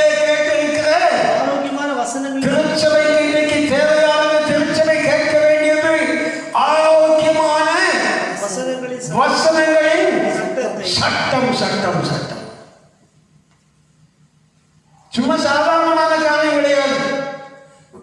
வேதத்துல சாதாரண சட்டங்களும் உண்டு, ஆரோக்கியமான வசன சட்டங்களும் உண்டு. சட்ட வாக்கியங்கள் அப்படின்னு போட்டுருவோம், நம்ம தொகவும் போட்டுருவோம். அந்த காலத்துல இருந்த மாதிரியே கொலை செய்யாது, களவு செய்யாது மட்டுமே படிச்சுட்டு இருக்கக்கூடாது. ஆரோக்கியமா இவர்கள் அஸ்திவாரங்கள் தான். அஸ்திவாரத்தை மறுபடியும் போடக்கூடாது. கொலை செய்யக்கூடாது, செய்யக்கூடாது தான், அதுக்கு வேற கலக்கம் கிடையாது. ஆனால் அப்படிப்பட்டவர்கள் தான் ஆரோக்கியமான உபதேச சட்டங்களுக்கு கீழ்ப்படியணுமா. அதாவது விசுவாசம் தேவை, அன்பு தேவை, கொலை செய்யக்கூடாது, களவு செய்யக்கூடாது, எல்லாம் சரிதான். அதுவும் இல்லாம உன்னை லக்கை நோக்கி கொண்டு சென்று உன் ஓட்டத்தை ஜெயமாக முடிப்பதற்கு நீ பயிற்சி செய்யணுமே. இந்த உலகத்துல நல்லா ஜெபிக்கணுமே, நல்லா ஊழியம் செய்யணுமே, நல்லா ஆராதிக்கணுமே, உபவாசிக்கணுமே, அநேகருக்காக போராடணுமே. பலன் வேணுமா வேண்டாமா? நல்ல சாப்பாடு சாப்பிடுவோம். என்னிடத்திலே கேட்டு பவுல் சொல்லுகிறார், இயேசுவிடத்திலே கேட்டுன்னு சொல்லுகிறார். இல்லையா? ஏன் தெரியுமா? இயேசு சொல்லாத சில காரணம் பவுல் சொன்னார். இயேசு அப்படியே சொன்னாரு அப்படி கேட்கக்கூடாது. பவுல் என்ன சொல்லுகிறார்? நான் வேற ஒருத்தருக்கு கேட்கலப்பா, இயேசு வந்து என்ன கற்றுக் கொடுத்தாங்க. இயேசு கற்றுக் கொடுத்ததே பவுல் சொல்லுகிறார். அப்ப பவுல் சொல்லுகிறார், என்னிடத்தில் ஒரு எவ்வளவு தீர்க்கதரிசி ஆனாலும் பரவாயில்லை, நான் சொல்லுகிறது தேவ கற்பனை என்று அவன் நிச்சயத்தை நம்ப வேண்டும், அவன் ஏற்றுக்கொள்ள வேண்டும் என்று சொல்லுகிறார், ஒப்புக்கொள்ள வேண்டும் என்று சொல்லுகிறார். தைரியமா சொல்றார். அந்த இயேசு சொல்லியே இந்த பவுல் தானே அப்படி சொல்றாரு அப்படின்னு சொல்ல முடியாது. அது ஆரோக்கியமான உபதேசங்கள், வசன சட்டங்கள் எல்லாம் அப்போஸ்தலர் காலத்திலே கொடுக்கப்பட்டது. இயேசுவின் காலத்திலே அவர் வந்து தேவராஜ்யத்தை குறித்து பிரசங்கம் பண்ணி அவர் மறித்து நமக்காக அவர் மேல நம்ம பாவத்தை மன்னிச்சு ரட்சித்து பரலோகம் கொண்டு போவதற்காக அவர் தேவனாக இருந்தோ காணக்கூடாது நமக்கு காணும்படியாக வெளிப்பட்டவர். பிசாசின் கையில் அழித்து பாவத்தை அழித்து ரட்சிக்க வெளிப்பட்டார். ரட்சிக்கப்பட்ட ஜனங்களுக்கு அடுத்த உபதேசம் அப்போஸ்தலர் கொடுக்கப்பட்டது. அதுவும் இயேசுவால் தான் கொடுக்கப்பட்டது. ஒருவன் தன்னை தீர்க்கதரிசி என்றோ ஆவியை பெற்றவன் என்றோ பரிசுத்தாவியை பெற்றவன் என்றோ எண்ணினால் நான் உங்களுக்கு எழுதுகிறதெல்லாம் கர்த்தருடைய கற்பனையாக இருக்கிறது என்று அவன் ஒத்துக்கொள்ளணும். அப்பா இது இல்லப்பா அப்படின்னு சொல்லக்கூடாது. இயேசு சொன்ன கற்பனை இது. நான் ஒரு மனுஷனால் பெற்றதில்லை, இயேசுவே எனக்கு கற்றுக் கொடுத்தார். தான் பவுலுடைய உபதேசம். அதனால தான் பவுல் உபதேசத்தை அப்படியே நம்ம ஏற்றுக்கொள்ளணும். அவளே சொல்றேன். அதுதான் இயேசு சொல்லலையே, இவர் தான் சொன்னாங்க, இதெல்லாம் ஏற்றுக்கொள்ள முடியாது, அவரை தான் சொல்ல போயிருப்பார் அப்படிம்பாங்க. இல்லை இல்லை, அதுக்கு தான் அப்போஸ்தலர் உபதேசத்துல தான் நம்ம என்ன செய்யணும், வளரணும். வேதமே அப்படித்தான் சொல்லுகிறது. ஆகவே ஆரோக்கியமான சட்டங்கள் அதுதான் உடற்பயிற்சிக்கு தேவையான ஆதாரம். அதிலே வாசிக்க 4ஆம் அதிகாரத்தில் 3ஆம் வசனத்தை படிங்க. 2 தீமோத்தேயு. ஏனென்றால் அவர்கள் ஆரோக்கியமான உபதேசத்தை பொறுக்க மனதில்லாமல். பார்த்தீங்களா, இங்கெல்லாம் ஓட்டம் ஃபெயிலியர். ஆரோக்கியமான சாப்பாடை சாப்பிடுன்னு சொன்னா எங்களுக்காக ஒத்து போகாதப்பா, எங்களுக்கு இவ்வளவு கட்டியான ஆகாரம்னா வேண்டாம், நாங்க எப்போ போல சாப்பிட்டு போறோம். போகலாம். ஓடி ஜெயம் பெற முடியாது, ஓட்டம் ஜெயமாக முடியாது, தோல்வி முடியும். ஏன் நீ ஆகாரம் சாப்பிடல, பயிற்சி இல்லை, ஜோம் பண்ண முடியாது, ஆராய்க்க முடியாது, வசனத்தை தியானிக்க முடியாது, பைபிள் வாசிக்க முடியாது, கர்த்தருக்காக போல வாழ முடியாது, பொய்ய பேசுவேன், களவு செய்வேன், லஞ்சம் வாங்குவேன், எல்லாம் செய்வேன். பயிற்சி இல்லை, ஒரு நல்ல ஜெப வாழ்க்கை இல்லை, நல்ல ஆராதனை இல்லை, உண்மையை ஆராதிக்க முடியல. ஏன்னா நம்ம வந்து போகுது. இவங்கெல்லாம் ஏன் ஆரோக்கியமான வாசிங்க உபதேசத்தை பொறுக்க மனசில்லை.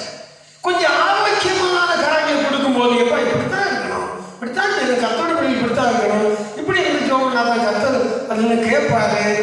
நீ நீங்க சும்மா இஷ்டம் பண்ணலாம், வாழ்ந்து கொண்டு இப்படிலாம் செய்யக்கூடாது, அதெல்லாம் கேட்க பொறுக்கலையா? பொறுக்க மனம் இல்லாமல் செவி தினமுள்ளவர்களாகி சுய இச்சைகளுக்கு இந்த ஆரோக்கியமான வசனம் போகும்போது அந்த உள்ளுக்குள்ள அந்த சுய இச்சைகள் எல்லாம் செய்யாது போக அதுக்கு குழப்பம் பண்ணும். ஆனா இவங்களுக்கு அதை விட முடியாது. சில விட முடியாத காரியங்களை வசனம், ஆரோக்கியமான வசனம் வந்து அதை விடுன்னு சொல்லும். ஒண்ணு வேண்டாம், ஐஸ்வர்யவான் தான் ஆண்டவர் சொல்ல பூர்ண சத்தமா இருக்கணுமாப்பா, உனக்குள்ளதான் வித்து கொடுத்துவாங்க. அவன் கேட்காம செவித்தினம் அது ஆரோக்கியமான உபதேசம். அது எப்படி ஆனது, நான் என்ன செய்யணும், ஏதை செய்யணும் கேட்டு தெரிஞ்சு அதை செய்திருக்கலாமே. ஏன் அவனுடைய அந்த சுய இச்சை அவன் செய்ய முடியல. இன்னைக்கு நிறைய பேர் தான் தன்னுடைய சுய ஆடம்பரங்கள், சுய இச்சைகள், சுய ஐஸ்வர்ய மயக்கம், பண ஆசை இதெல்லாம் விடாம இருக்க காரணம் என்னன்னா அதுக்குள்ள வசனம் வருவாது கேட்க மாட்டாங்க. நல்லா அவங்களை ஆண்டவர் ஐஸ்வர்யவானா வச்சிருப்பா, உனக்கு மாடியை கொடுப்பா, காலை கொடுப்பா, வெளியே கொடுப்பா, பொண்ணு கொடுப்பாங்க, அதை திறந்து கேட்பாங்க. ஆனா அதெல்லாம் உனக்கு ஒத்து போகாத சொல்லுங்க, கதை அடைச்சிருவாங்க. செவித்து வெளியே மாதிரி செவித்தினவர்களாகி, கேட்க மனதில்லாமல் செவித்தினவர்களாகி தங்களுடைய சுய இச்சைகளுக்கு ஏற்றபடி போதகர்களை தங்களுக்கு நீங்கள் ஆய்ப்படாது பவுலையா, நீங்கள் ஆய்ப்படாது. எனவே ஏசுநாதர் சொன்னாலும் நீங்க சொல்லிக்கிட்டு இருக்கீங்க. அவர் இப்படியா சொன்னாரு, அவங்களுமே சொல்லியே மனம் இருக்கு, பல்லவராஜ சமயத்திற்குன்னு சொல்லிட்டு போனாரு, மற்றவங்க வரி செய்ய சொன்னாரு. நாங்கள் நிறைய பேர் ஹெல்ப் பண்ணிக்கிட்டு இருக்கோம். நீங்க என்னமோ சொல்றீங்க பவுலையா, ஆகவே நீங்க வேண்டாம். எங்களுக்கு இந்த உலகத்தில் சம்பவமான எங்க இஷ்டப்படிலாம் இருக்கணும், அதுக்கு என்ன வழி உபதேசம் இருக்கோ நிறைய வசனம் இருக்குல்ல, அது நீங்க சொல்லலாம்ல. அதை வந்து நீங்க நம்ம உங்க இஷ்டப்படிலாம் சொல்லிட்டு இருக்கீங்களே. இல்லை இல்லை இல்லை, அப்போஸ்தல உபதேசம் கர்த்தருடைய கற்பனை. அது ஆரோக்கியமான வசன சட்டம். ஒரு மனுஷனை நல்ல பயிற்சி உள்ளவனாக்கி ஓட வைத்து வெற்றியோடு முடித்து கிரீடத்தில் பெற வைக்கிறதாக ஆரோக்கியம் உள்ள உபதேசம். அது இல்லைன்னா அவங்களால ஓட முடியாது. பயிற்சி பயிற்சி இல்லாமல் ஓட முடியாது. வாசி 84ஆம் சங்கீதத்தில் 5, 6, 7 வசனத்தை படிக்கலாம், முடிப்போம். 84ஆம் சங்கீதம் 5, 6, 7 வசனம். உம்மிலே பலம் கொள்ளுகிற மனுஷனும், உம்மிலே பலம் கொள்ளுகிற மனுஷன் உலகத்தில் அல்ல, உலகத்தின் ஐஸ்வர்யத்தில் அல்ல, உலக மயக்கத்தில் அல்ல, சுய இச்சைகளில் அல்ல, உம்மிலே கர்த்தராகிய இயேசுவிலே பலம் கொள்ளுகிற மனுஷனும் தங்கள் இருதயங்களில் செவ்வையான வழிகளை கொண்டிருக்கிறவர்களும் பாக்கியவான்கள். பாக்கியவான். நல்லா கவனிக்கணும். அவரை நோக்கி ஓடுகிறவர்கள், அவரிலே பலம் கொள்ளுகிறவர்கள், அவருடைய சத்தத்துக்கு செவி கொடுத்து அந்த வழியில பயிற்சி செய்து முயற்சி செய்து ஓடுகிறவன் பாக்கியவான். ஏன் வாசிக்கலாம். அழுகையின் பள்ளத்தாக்கை உருவ நடந்து பாத்தீங்களா, ஒட்ட பந்தய சாலை சில சமயம் பார்க்கும்போதே நமக்கு கொஞ்சம் கஷ்டமா தான் இருக்கும். எப்படி ஓடி கடக்க போகுமோ. அழுகையின் பள்ளத்தாக்கை உருவ நடந்து இந்த உலகத்திலே விசுவாச ஓட்டத்தை ஓடும்போது பல அழுகையின் பள்ளத்தாக்குகள் இருக்கும். அங்க தாழ்மாக ஓட முடியாது, பள்ளத்தாக்குல ஓடுற மாதிரி வேகமாக ஓடுகிற தாழ்மாக ஓடுகிற பெண்ணொட்டகம் காட்டு கல்வி எழுதியிருக்கிற விதத்துல அழுகையின் பள்ளத்தாக்குல போன உடனே இஷ்டம் போல போக முடியாது. ஐயோ ஏசானத்தினால வந்தா இதான் பெரிய பாடம் இல்லை. அதுக்கு தான் பலன் வேணும்னு சொல்றது. வாசிங்க, கர்த்தரிலே பலன் கொள்ள வேண்டும். அவருடைய வல்லமையிலே, அவருடைய வார்த்தையிலே பலன் கொள்ள வேண்டும். அவருடைய பலனை பெற்றுக் கொள்ள வேண்டும். அதுக்கு தான் எழுதியிருக்கிறது. கர்த்தருக்கு காத்திருக்கிறவர்கள் புது பலன் அடைந்து கழுகை போல எழும்பி அவர் விதித்த பாதையை ஓடுவார். அவங்களுக்கு நல்ல ஹெல்த் இருக்கும், நல்ல பயிற்சி இருக்கும். யாரும் முடியாது, முன்னாலே இருப்பாங்க. ஏன் அவங்களுக்கு வயது நோக்கம் தான். இருக்கிற சந்தோஷம் பெற்றுக்கொள்ளணும். அதுக்கு என்ன சட்டம் இருக்கிறது பரவாயில்லை, எதை முதலில் தள்ளணும், நான் என்ன வசனத்தை கை கொள்ளணும், கை கொள்ள மாட்டேன். அப்படி காத்திருந்தால் என்ன கிடைக்குமா? வாசிங்க. அழுகையின் பள்ளத்தாக்கி உருவதெழுந்து தங்களுக்கு அதை மீளுண்டாக்கி கொள்ளுவார்கள். இப்ப ஓட்டப்பந்தயத்தை ஓடுமான் ஒரு கட்டம் இல்லை, அதை மட்டும் தான் பார்க்கலாம், ஓடியே முடிப்பான். வாசிக்கலாம்.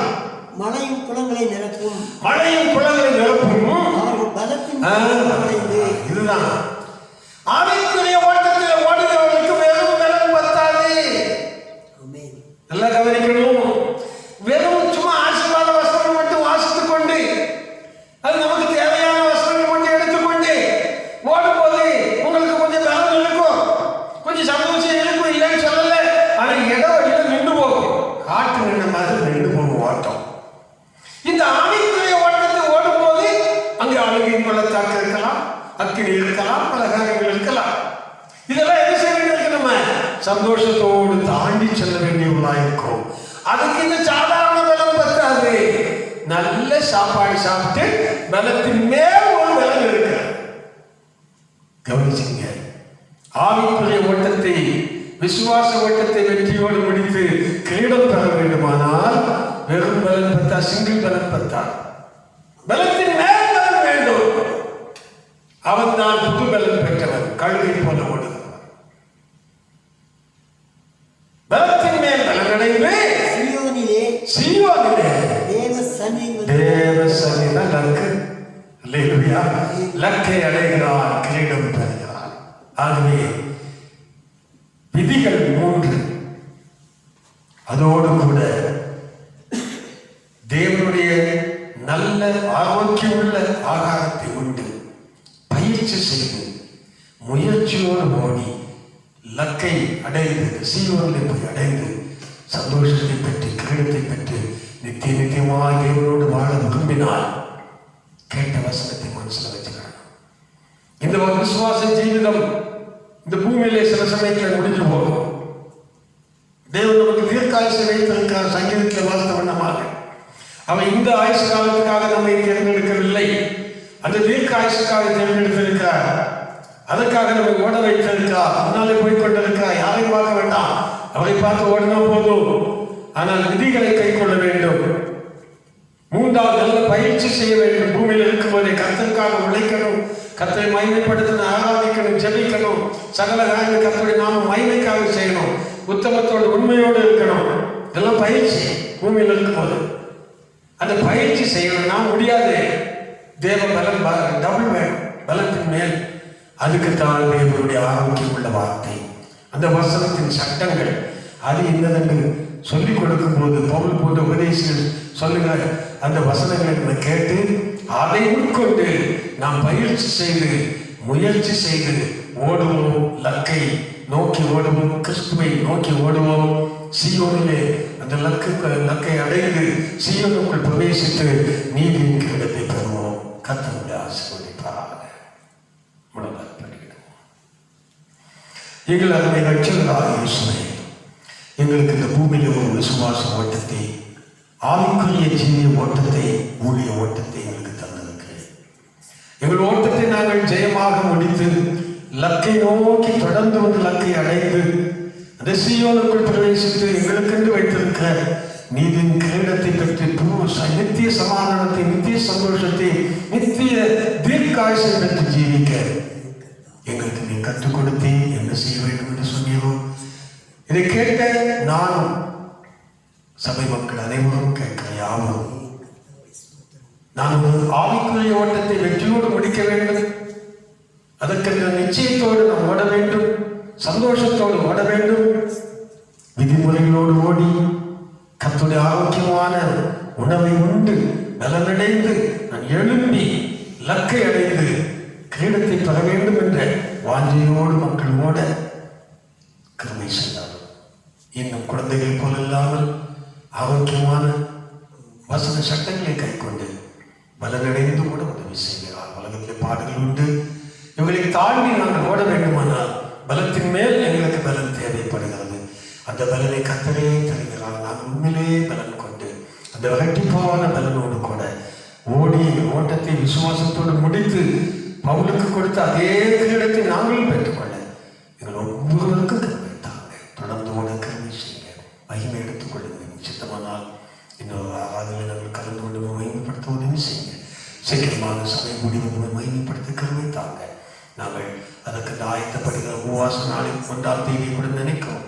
அது எல்லா காசும் எடுத்தாங்க. நாங்கள் ஆயத்தத்தோடு ஒரு சபை முடிவை ஆராதிக்க உதவி செய்யுங்க. தடைகள் எல்லாம் நீங்கட்டும். கர்த்தர் மகிமைப்படுகிறார். எல்லா மக்களை ஆசீர்வதித்தலும் விசுவாச குடும்பங்களை, ஊழியக்காரன குடும்பங்களை நினைக்கிறோம். 9 திருச்சபை குடும்பங்களை, ஊழியர்களை நினைக்கிறோம்.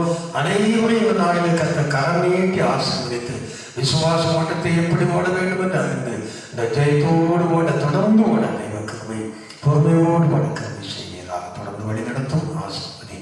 தேவைகளெல்லாம் கொடுத்தாலும் பெற்றோர்கள் பிள்ளைகளுமாக ஆசீர்வதித்தாலும் கர்த்தருடைய வழிகள் ஆயத்தப்படுத்துங்க. இயேசுவின் நாமத்தில் ஜெபிக்கிறேன் நல்ல பிதாவே.